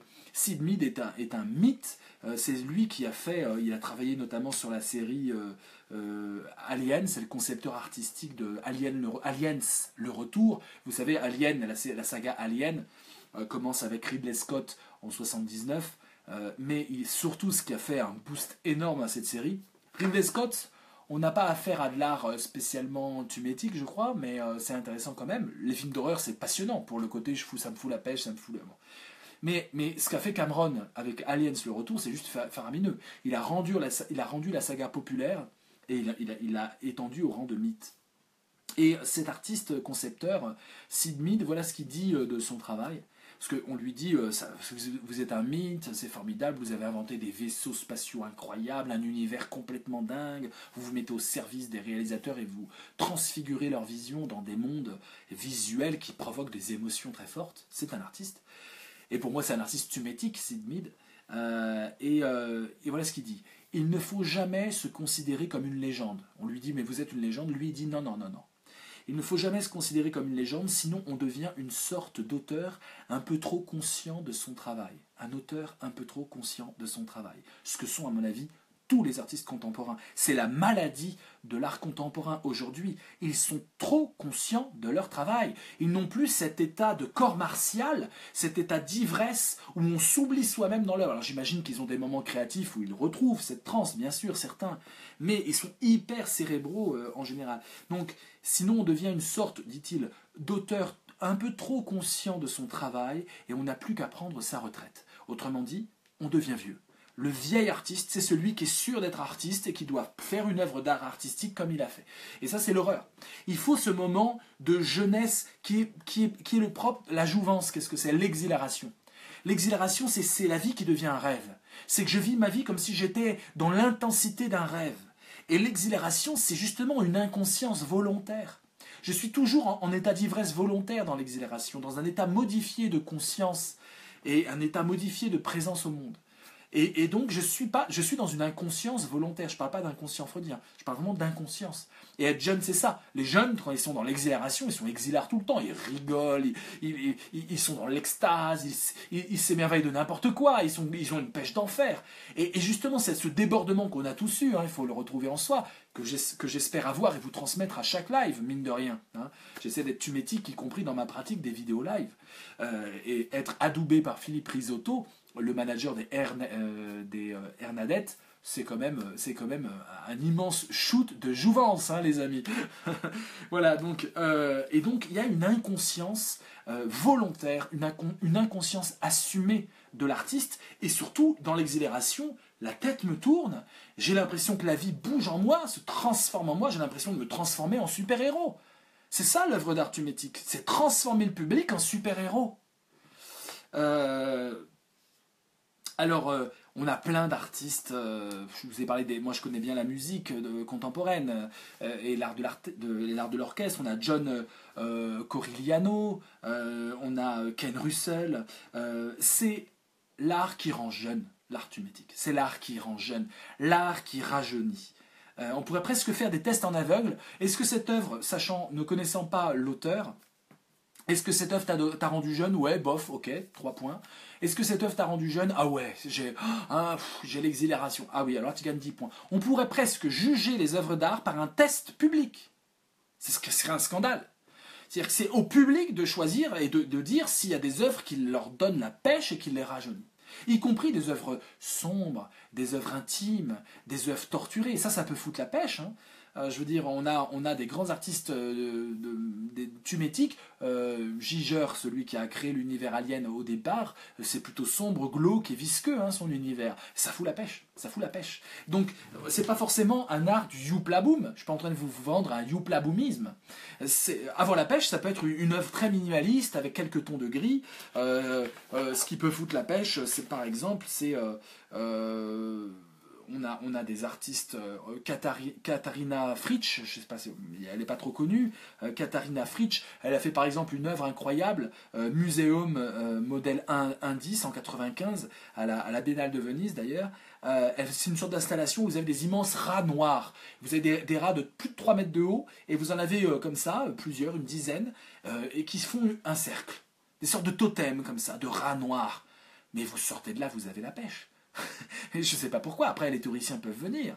Elle a fait plein d'installations, elle a une immense installation en 88 où il y a une table avec, c'est fait en bois, en coton, peint en polyester, et vous avez une table avec des individus identiques qui sont face à face, une tablée comme ça, des clones qui vont manger leur soupe et qui sont face à face. C'est extrêmement puissant, extrêmement puissant. Vous avez un crâne en plastique avec des choses peintes, blanc, étrange crâne, qui s'appelle Totenkopf, toujours de Katharina Fritsch, et ben c'est magnifique. Vous voyez ce crâne, et vous avez, il vous fout la pêche ce crâne. Vous voyez, c'est pas forcément du youpla-boomisme, ça peut être des œuvres sombres. Je pense à Tracy Emin, E-M-I-N, Tracy Emin qui fait Psychoslut en 99, une sorte de collage incroyable, où vous avez des mots écrits confondus avec... Mais ça fout la pêche, mais énormément, ça vous redonne la santé. Elle est contre la tyrannie de l'intimité. Elle travaille, Tracy Emin, elle travaille vraiment cette idée d'un message à décrypter, donné au public. Et dans ce décryptage, un peu à la Basquiat aussi, on a ça chez Basquiat, vous avez un décryptage profond de la vie. Voilà. Mais même des artistes art déco qui apparemment ne sont pas classés dans l'art spécialement contemporain, je pense à Tamara de Lempicka. Tamara de Lempicka, classée vraiment art déco, années 20, années 30. Vous connaissez ces immenses figures hyper rondes, avec un cadrage très cinématographique et une stylisation néo-cubiste. Eh bien, Tamara de Lempicka, vous avez quand vous êtes confronté à ces trucs-là, hyper accessibles, concentrés sur un truc vraiment d'accessibilité et puis de choses hyper... c'est à la fois l'enfance, c'est à la fois comment on voit les adultes quand on est enfant, ça vous rajeunit votre système de vision des autres, vous ne voyez plus les visages autour de vous de la même façon. Vous êtes à la recherche du glamour, du côté sexy, du côté coloré, mais pas toutes les couleurs, certaines couleurs sont choisies, et puis ces profonds noirs, ces profonds gris qui sont comme ça derrière, qui font ressortir les couleurs, vous avez vraiment une revivification de votre façon de voir et de façon de sentir. Et donc on a avec l'art tumétique un dépassement total, je dirais, d'un art et de consommation pure qui ne donne pas la pêche, et d'un art hyper cérébralisé qui finalement ne contente que le microcosme élitiste et hyper intellectuel de l'art, en excluant des œuvres qui pourtant ont un succès populaire et un succès en termes de jouvence à portée énorme. J'en ai fini pour cette conférence, mes amis, non pas pour ce cycle de conférences, et j'attends vos remarques, vos questions. C'est maintenant que je les prends. N'hésitez pas à les remettre si vous m'en avez mises quelques-unes. Et je vais essayer de traiter toutes les questions. J'ai un peu de retard, faites voir. Oui, on va faire ça pendant 20 minutes. Est-ce que par contre, je vois vos questions ?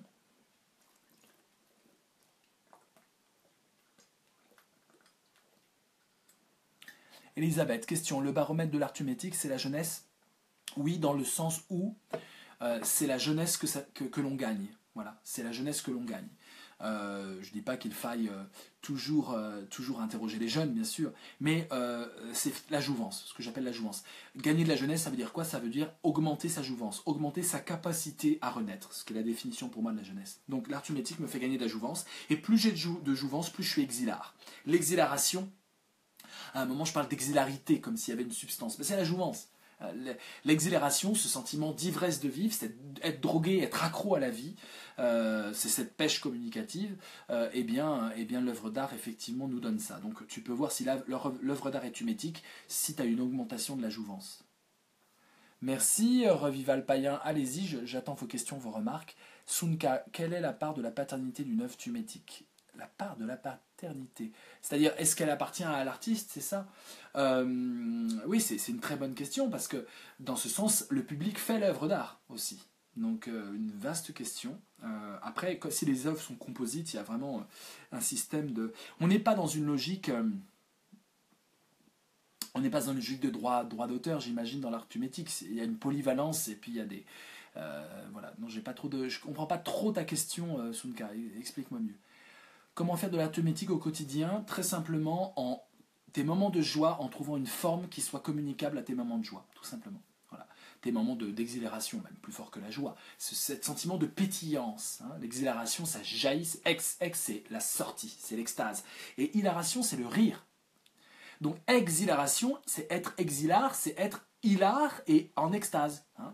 Donc c'est un rire communicatif. Et donc si tu arrives à faire de ton bonheur, non pas quelque chose que tu consommes avec tes proches ou dans tes statuts Facebook, mais quelque chose que tu partages dans une forme, tu te mets à peindre, tu te mets à dessiner, tu te mets à chanter, tu te mets à parler. Une conversation peut être de l'œuvre d'art. Tu crées une vraie conversation de 10 minutes avec quelqu'un et tu lui donnes cette pêche. Dès qu'il y a transmission de jouvence, alors là tu fais de l'art tumétique. Et vous allez voir qu'il y a des arts qu'on ne soupçonnait pas être des arts. L'art de la conversation est véritablement un art tumétique, dans cette définition qu'on en donne. C'est révolutionnaire, hein, j'insiste. Hein. Je connais à peu près tout ce qui se fait sur l'œuvre d'art. Je fais moi-même des colloques internationaux sur l'œuvre d'art, sur les théories esthétiques.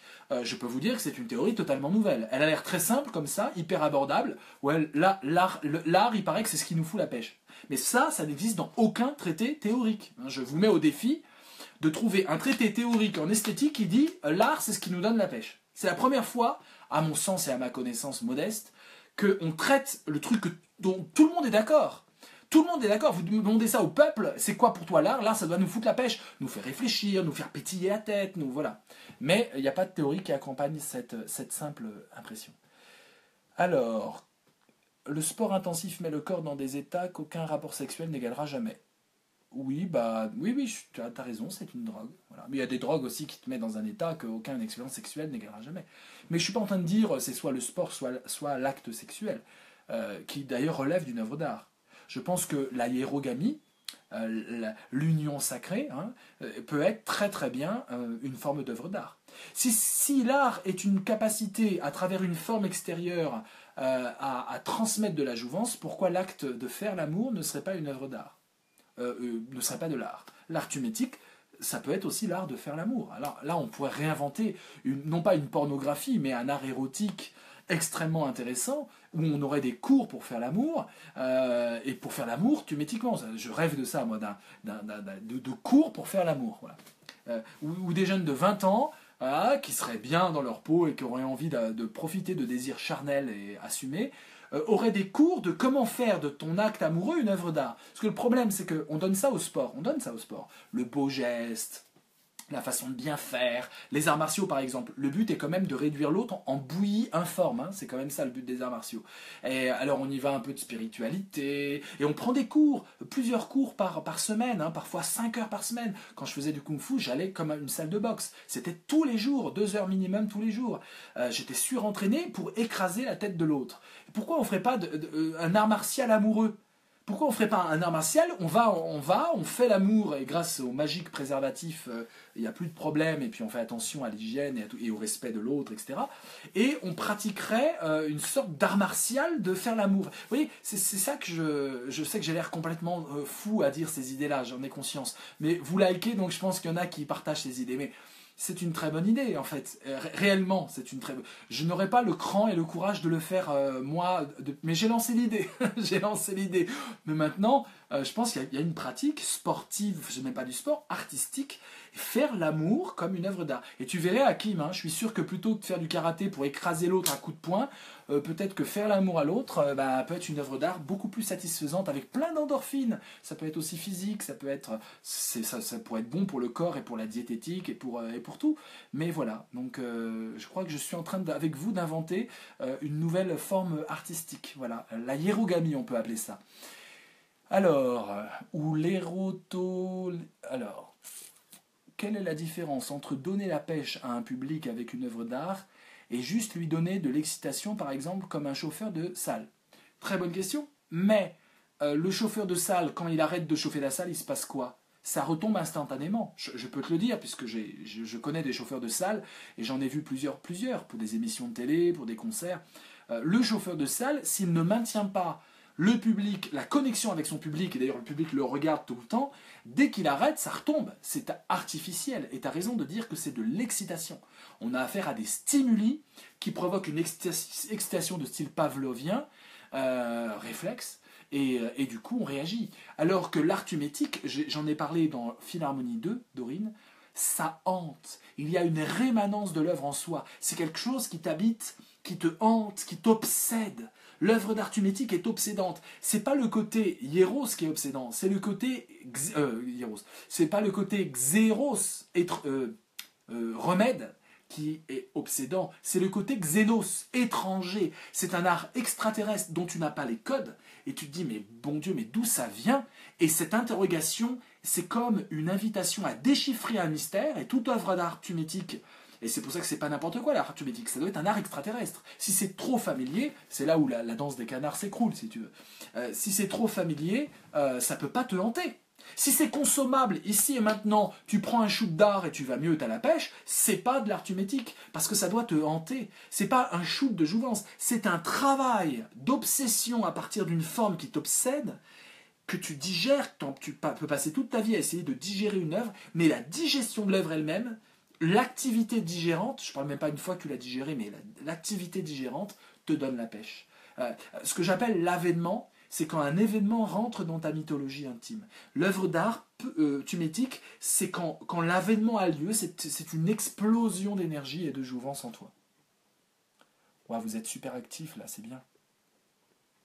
La tumétique n'est-il pas intrinsèque à l'art depuis toujours?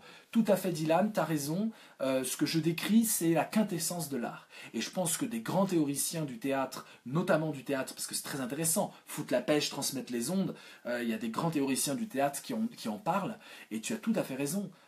Bien sûr, c'est la quintessence de l'art, mais j'essaie de la formuler de façon assez moderne, accessible à tous, et surtout, j'en fais un critère venant du public. La nouveauté, elle est là. Dylan. C'est le public qui va définir l'œuvre d'art et non plus l'artiste. Voilà, et ça c'est assez original, je pense.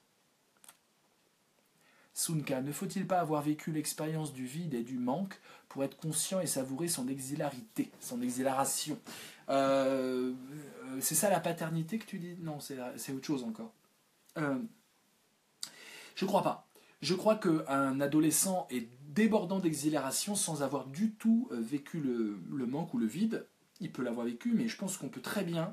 Je pense que l'exhilaration, c'est pas mystique, hein, c'est pas mystique, c'est un état, c'est l'état quand on a 17 ans. Hein. Vous voyez, un gamin de 17 ans, il est. Voilà. On ne tient plus en place. Ils ne tiennent plus en place tellement il y a la pêche. Je pense que c'est un truc de la vie. Je pense que c'est un truc du développement du cerveau. Il y a cette idée que ta personnalité, elle n'est pas encore construite avant 30 ans, et du coup, tu peux la construire. Cette idée que tout est possible, y compris ta propre identité en construction.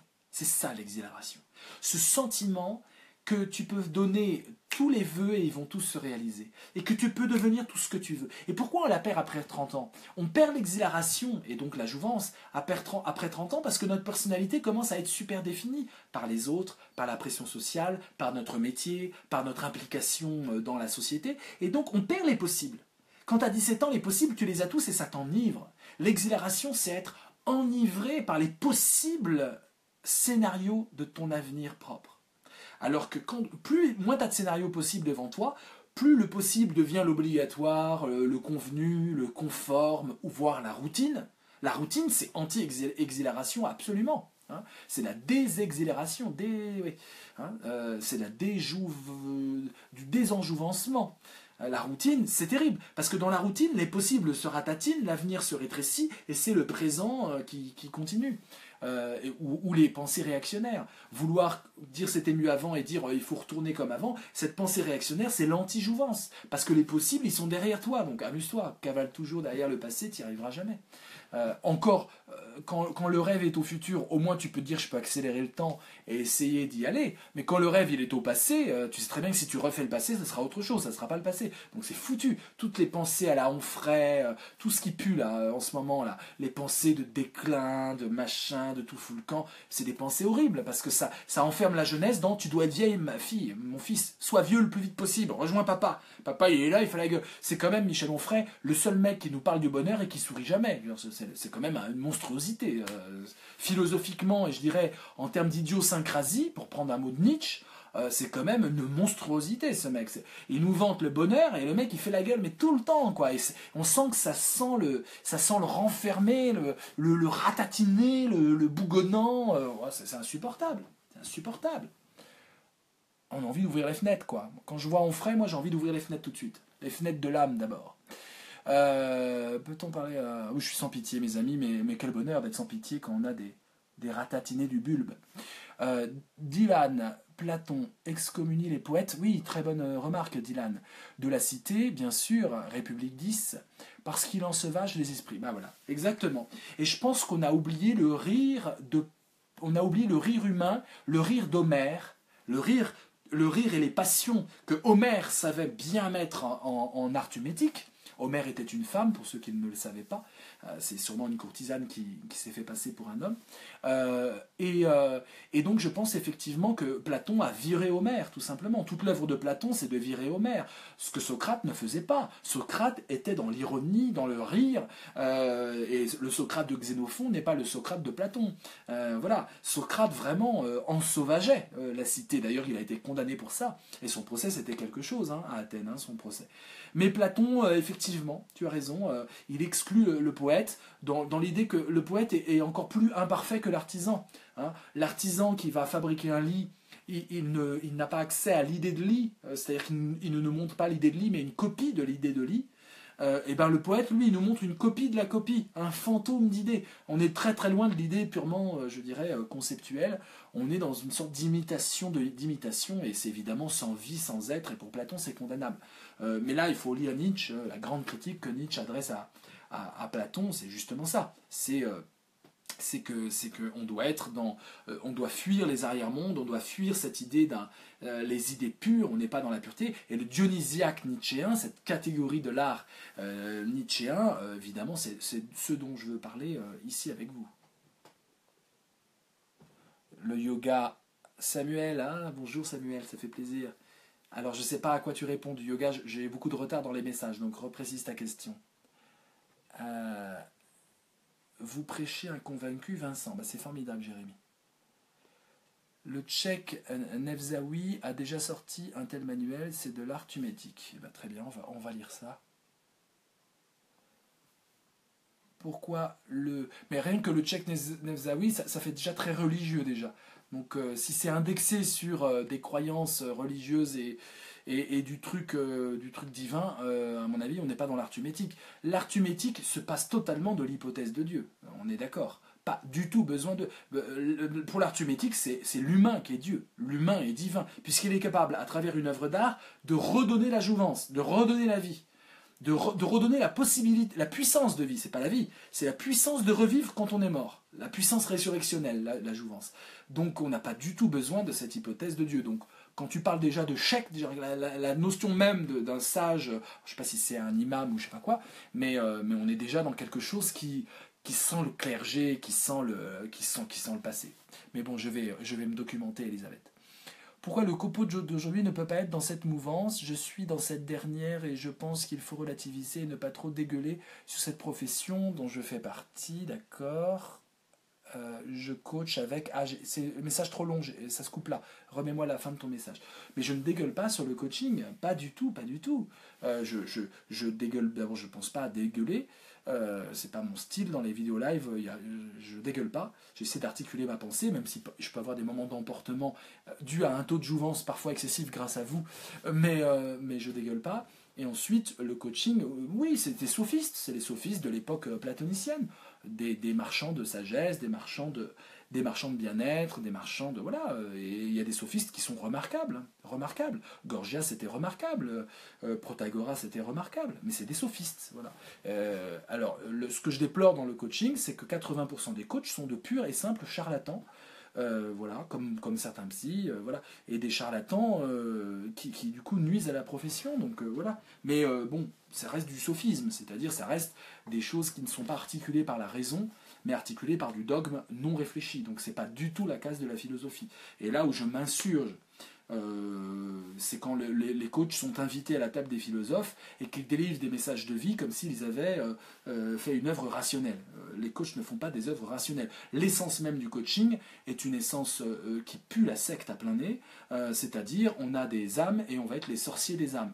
Alors je sais bien maintenant qu'on fait un coaching moderne et qui n'est pas sectaire, mais c'est quand même un travail de secte qui a été fait depuis les années 50 jusqu'aux années 80, des sectes en tout genre qui nous vendaient de la vie meilleure, de la vie mieux, de la dianétique de Ron Hubbard qui donne la scientologie, et le coaching vient directement de là. Donc à un moment il faut connaître votre profession et savoir que vous êtes dans une profession qui est utilisée à outrance par tout ce qui est secte en vendant une vie meilleure et un transforme-toi toi-même aux gens.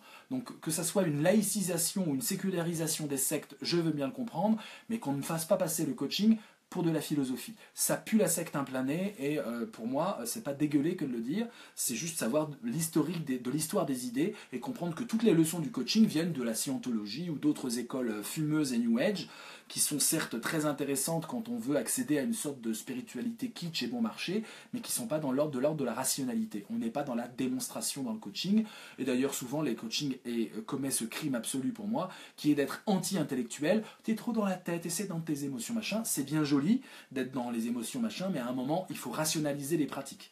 Et la rationalité, c'est le seul point commun entre deux êtres humains. Parce que les émotions peuvent être interprétées de façon totalement diverse. Quand on a une hypothèse diabolique, la joie de vivre et la sexualité, ça devient monstrueux en soi. Donc tout dépend du dogme ou de l'idéologie qui permet d'analyser mes émotions. Donc c'est pas vrai du tout que les êtres humains peuvent se mélanger à travers leurs seules émotions, parce que les émotions sont toujours sujettes à interprétation, et donc à rationalité. Là où des êtres humains peuvent s'entendre, c'est sur la rationalité. Et donc le coaching, en étant irrationnel, anti-rationnel et souvent anti-intellectualiste, va à l'encontre de la rationalité. Donc c'est pas du tout de la philo. Voilà, c'est autre chose. C'est des pratiques un peu de magie, de placebo, beaucoup de placebo. C'est très bien que le placebo existe, j'adore, mais c'est pas de la rationalité. On n'est pas dans des œuvres rationnelles. J'ai lu encore dernièrement un livre qu'un coach m'avait offert. C'est des leçons de comportement, hein, tout simplement. Fais ci, fais ça, fais ça. C'est ce que faisaient les curés il y a 50 ans. Des curés un peu éclairés qui racontaient au peuple comment vivre selon une morale satisfaisante et une pratique où on est en ouverture aux autres. Bon, à un moment, ça va, les curés, ça va. Le but de l'œuvre d'art, voilà. Pas du tout. Quand je suis arrivé à Paris, Samuel, j'ai commencé à faire du kung-fu pour me défendre et fini par le kundalini. Et ben voilà. Et après, j'ai quitté la France. Et ben c'est formidable. Et ben tu nous donneras ton adresse de kundalini. Moi, j'adore ça. Vas-y, donne. J'espère que ça va bien le Japon. Je suis ta tournée au Japon, j'adore. Fulgurance du temps présent ou d'après. Aïe aïe aïe, par contre Samuel, quand on fait un débat comme ça, il faut que tu me notes un peu plus le contexte de tes remarques parce que j'arrive plus à les saisir, j'ai du retard. Je suis pas dans le groove. À toi aussi. Combien elle coûte la pêche en France? Au Japon, ça coûte une blinde. Il n'y a pas de petites pêches japonaises sympathiques? Je crois qu'ils ont la pêche les japonais, c'est pour ça que t'aimes ça d'ailleurs. Les champs des possibles en fractal de brocoli. Au même prix que la pêche, tu te l'achètes pas toujours, tous les jours, d'accord. La maturité de l'homme, c'est d'avoir retrouvé le sérieux qu'on avait... Oh ouais, oui, cette phrase de Nietzsche, magnifique. La maturité de l'homme, c'est d'avoir retrouvé le sérieux qu'on avait au jeu quand on était enfant. C'est de s'y croire. La maturité de l'homme, c'est de pouvoir retrouver cette capacité à gagner de la vie face à une œuvre d'art. Gagner de la vie face au jeu, c'est gagner de la vie face, reprendre de la vie, s'émerveiller, se nourrir de jouvence par rapport à un spectacle qui n'est pas de l'ordre de la rentabilité, de l'ordre de la productivité, de l'ordre de, je dirais, de la rationalité instrumentale. Voilà. Et donc voilà, c'est exactement ce que je dis là. Pour le coup, Nietzsche est effectivement frôle la tumétique. Dans le prochain Philharmonie, je analyserai les différences entre l'esthétique nietzschéenne et ce dont je parle. Parce que pour Nietzsche, le dionysiaque et l'apollinien, c'est quand même un peu compliqué.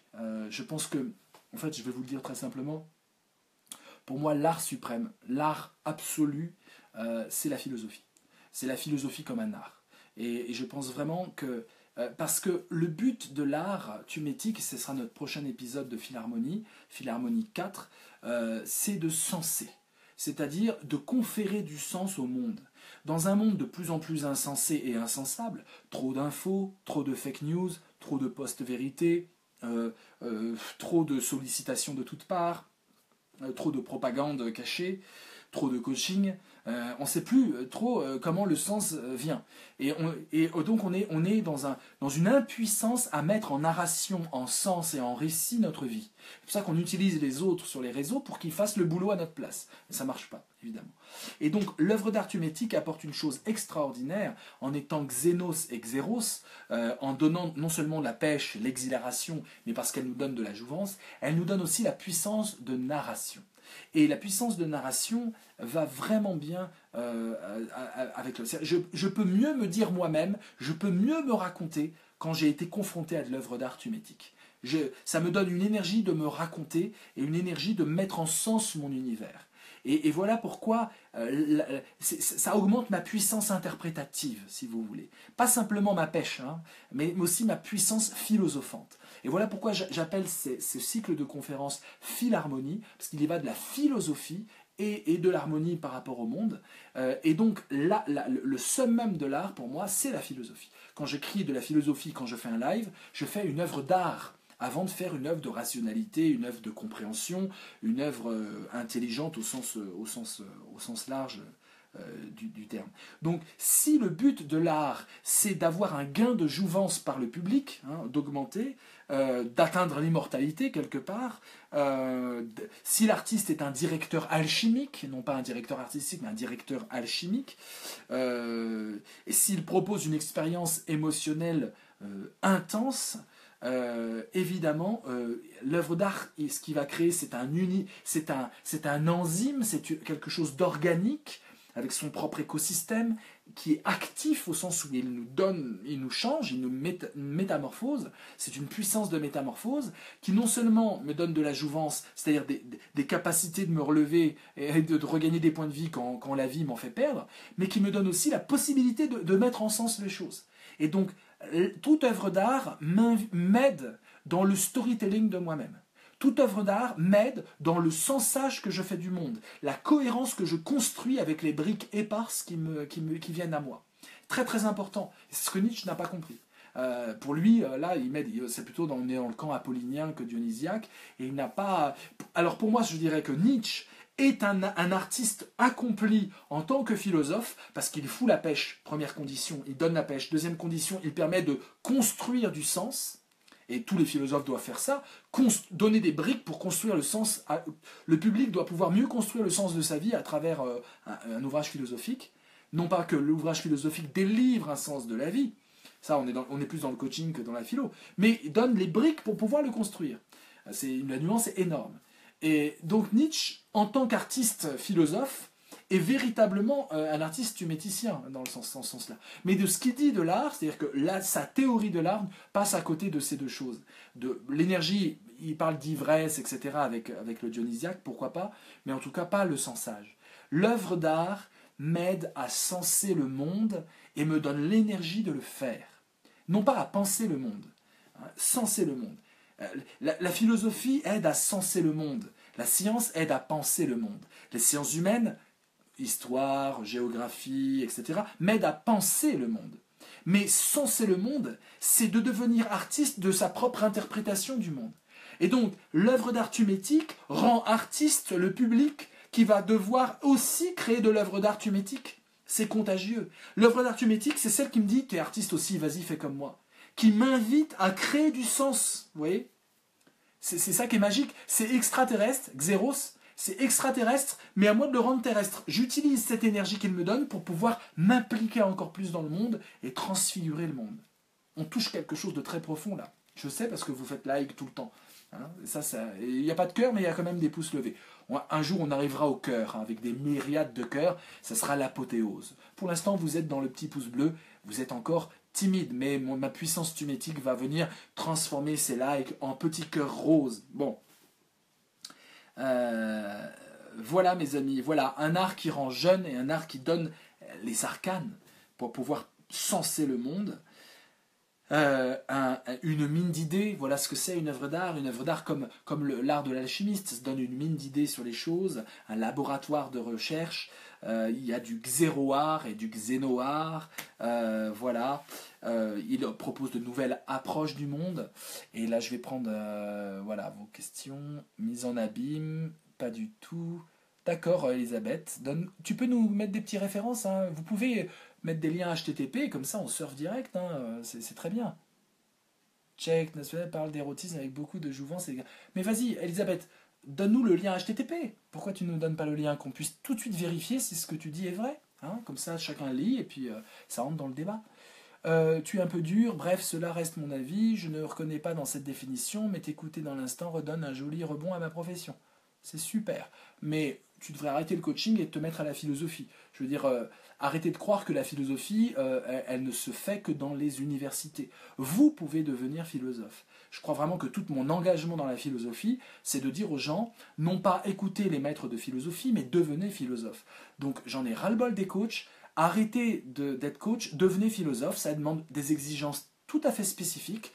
Que je peux vous donner et que je vous délivre au cours de ces lives, mais je crois vraiment que l'avenir des coachs, c'est de devenir philosophe vraiment, mais vraiment, c'est-à-dire de réintégrer la rationalité et le débat critique et de s'enrichir de l'apport de ces choses merveilleuses que sont les livres, hein, de lire et de confronter les idées, de ne pas s'arrêter à 2-3 livres, mais de vraiment entrer dans les théories du monde.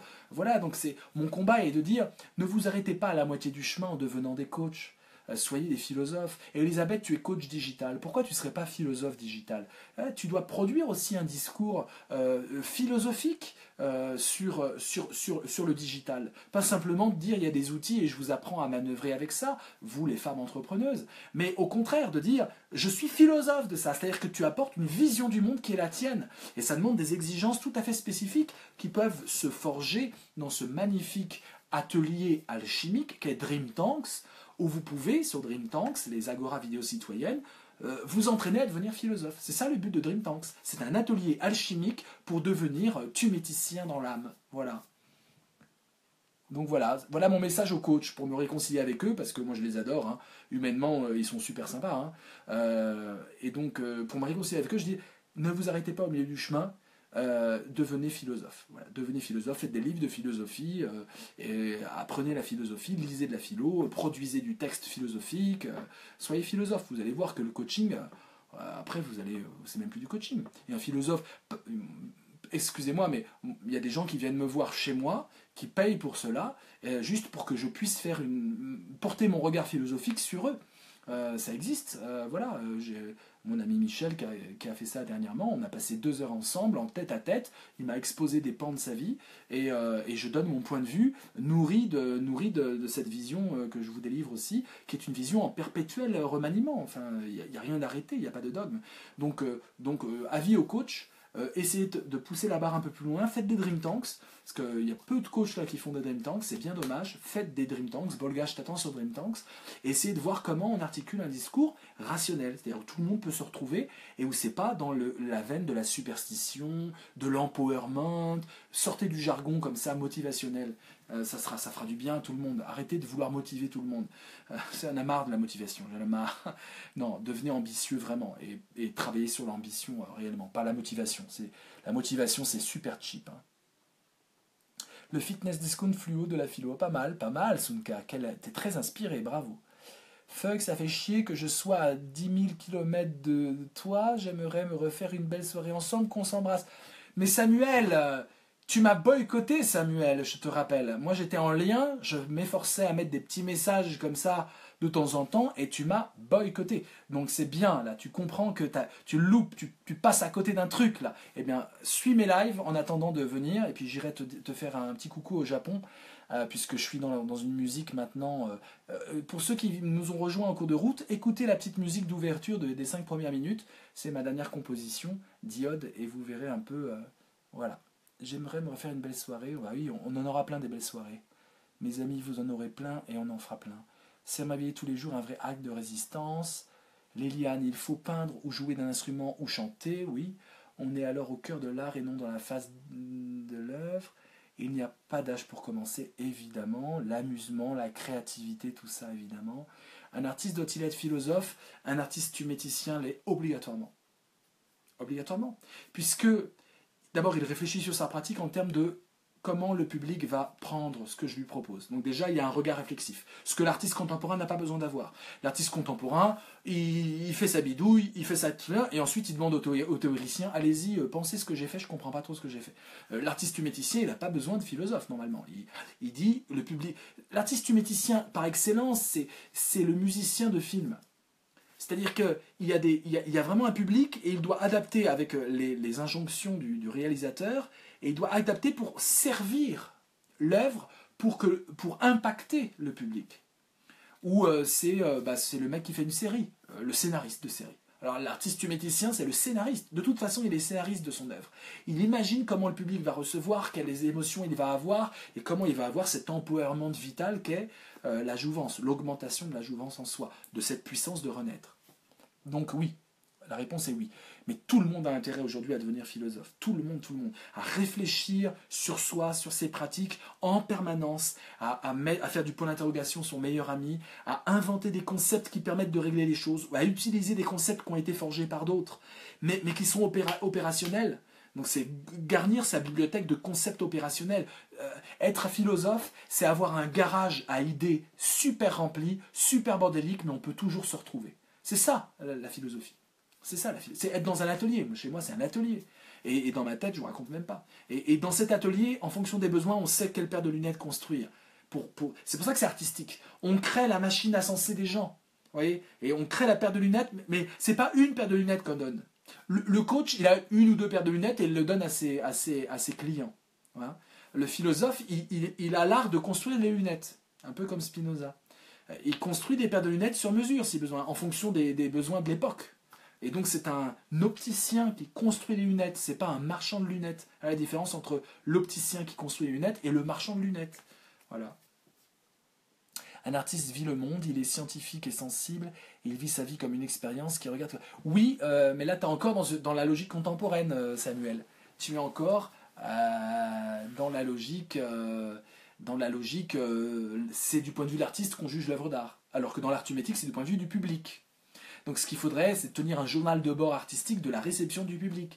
Le livre d'or que vous laissez dans une expo est beaucoup plus fondateur de l'art que vous avez dispensé que ce que vous en dites. Vous voyez la différence. Le livre d'or est plus important que le tract artistique que vous avez fait pour commenter vos œuvres. C'est une philosophie du livre d'or. On en revient encore à l'alchimie, mes amis. Le livre d'or, c'est notre pierre philosophale.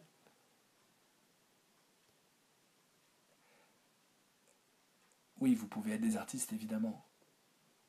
Bouleversant propre. Hein. Un conseil pour un musicien électro qui aimerait tumétiser ses sons. Super idée. Alors, un conseil, oui, plein, évidemment plein. Tout est une question je peux pas, on ouvre une autre conférence. Je te dirais simplement, sois à l'écoute de ceux qui reçoivent tes sons et fais en sorte que ce soit tes meilleurs philosophes. Les meilleurs philosophes d'un artiste, c'est le public qui reçoit son art. Et il faut qu'il écoute le public et qu'il comprenne les attentes que tu as créées. En faisant des sons électro, tu as créé des attentes. Est-ce que tu as comblé le public en jouvence ou pas? Est-ce qu'il y a des insatisfactions en termes jouvenciels ou pas? Voilà ce que je te dirais. Écoute ton public, aime ton public, deviens ton public. Sois toi-même ton propre public. La séance philosophique est de combien? L'ignorance est une place bien confortable. C'est très cher, je vaux très très cher. Et ce que je vous délivre n'a pas de prix, mes amis, évidemment. T'imagines, il m'a fallu 43 ans pour en arriver là. Et la méditation, alors, par rapport à tout ça, tu en penses quoi? La méditation, pour moi, c'est beaucoup d'arnaques et moi, j'ai pas besoin de... Franchement, les gens qui ont la pêche, ils n'ont pas besoin de super méditer. À un moment, il faut arrêter. La vraie question de quelqu'un qui a la pêche, c'est comment il l'évacue.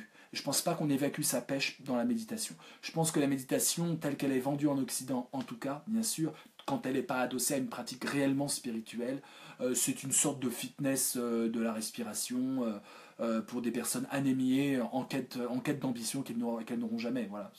C'est un truc de mourant subsidiaire. Il faut voir la tronche de ceux qui nous font méditer pour comprendre ça. À un moment, il faut voir la tronche des gens. À un moment, il faut regarder la tronche des gens. Regardez les tronches de cake des curés qui vous font méditer. À un moment, faut vous calmer, les gars, quoi. Non, mais il y a quand même des putains de sales gueules, quoi. Ça existe. Mais je parle pas de gueule physique en termes de critères de beauté. Je parle de tronches de curés, quoi. Il y a de grosses tronches de curés qui se la jouent, qui se la pètent complètement. Parce que on a envie de leur foutre des claques, quoi. T'es dur avec les artistes contents pour un... Jamais boycott. Tu imagines pas comment c'est dur de vivre ici, mais maintenant... que je suis dans le borderline, on sait qui fabrique le monde. Waouh, Samuel, t'as dû faire un grand voyage spirituel. J'ai hâte d'avoir tes nouvelles un peu plus en détail. Le coach peut être philosophe, du moins dans ma vision. D'accord, Bolga. Je crois pas, hein. Je crois que quand t'es philosophe, tu vas pas te rabaisser au rang de coach, qui est quand même un rang inférieur. Tu vois, coach, non, ça va pas. Non, mais moi je coach personne, je suis pas là pour coacher quelqu'un. Qu'est-ce que ça veut dire d'avoir des clients? Arrêtez mes amis. Arrêtez avec le coaching, c'est putassier le coaching. Arrêtez. Le mystère de la feuille d'or. C'était une blague. Ah d'accord, Samuel, écoute, je sais.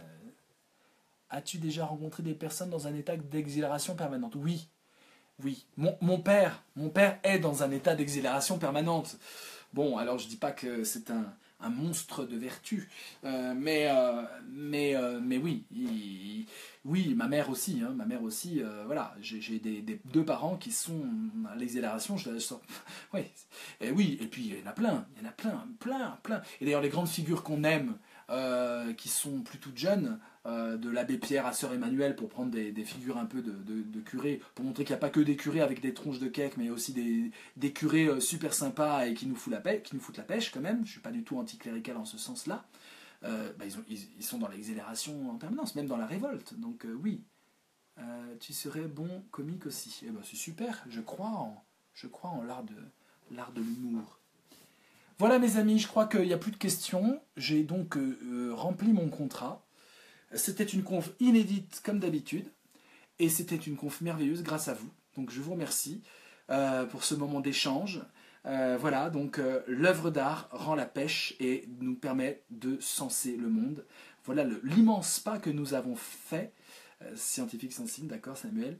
Voilà, l'art rend jeune, vous pouvez retenir ça. J'aimerais que vous fassiez un effort au sortir de cette conf pour diffuser un peu tout ça, pour faire qu'en sorte on ne soit pas 30 mais 200. Donc ceux qui vont regarder la conf en replay et ceux qui nous rejoignent seulement maintenant, qui vont donc tous se retaper avec je dirais délices et succulence, n'hésitez pas à la partager et à inviter vos amis artistes, notamment à diffuser les idées, mettez-les en petits cartons, diffusez ces idées, qu'on puisse avoir justement des gens qui sont d'accord, pas d'accord, un public varié et que ça soit vraiment enrichissant au fur et à mesure. Donc faites un petit travail chacun de comment on diffuse des idées sous forme de questions, sous forme de révolte, sous forme de coup de gueule si vous voulez, mais comment vous pouvez diffuser ce que vous avez vécu, c'est-à-dire avec moi une conférence de bientôt 2 heures, 2 heures de conférence inédite sur l'art contemporain. C'était Tumétique, tu as la validation du public. Là j'ai des cœurs, ouais, j'ai des cœurs rouges mes amis, merci, merci, merci, merci. Ah, ça fait plaisir, je me disais que c'était possible d'avoir des cœurs rouges. Merci beaucoup pour cette conférence, je découvre l'œuvre d'art tumétique, je vais me renseigner. Et ben voilà, une nouvelle ère arrive, c'est l'art tumétique, et je suis content de vous avoir avec moi. Je vais diffuser grâce aux réseaux sociaux et grâce à mon art.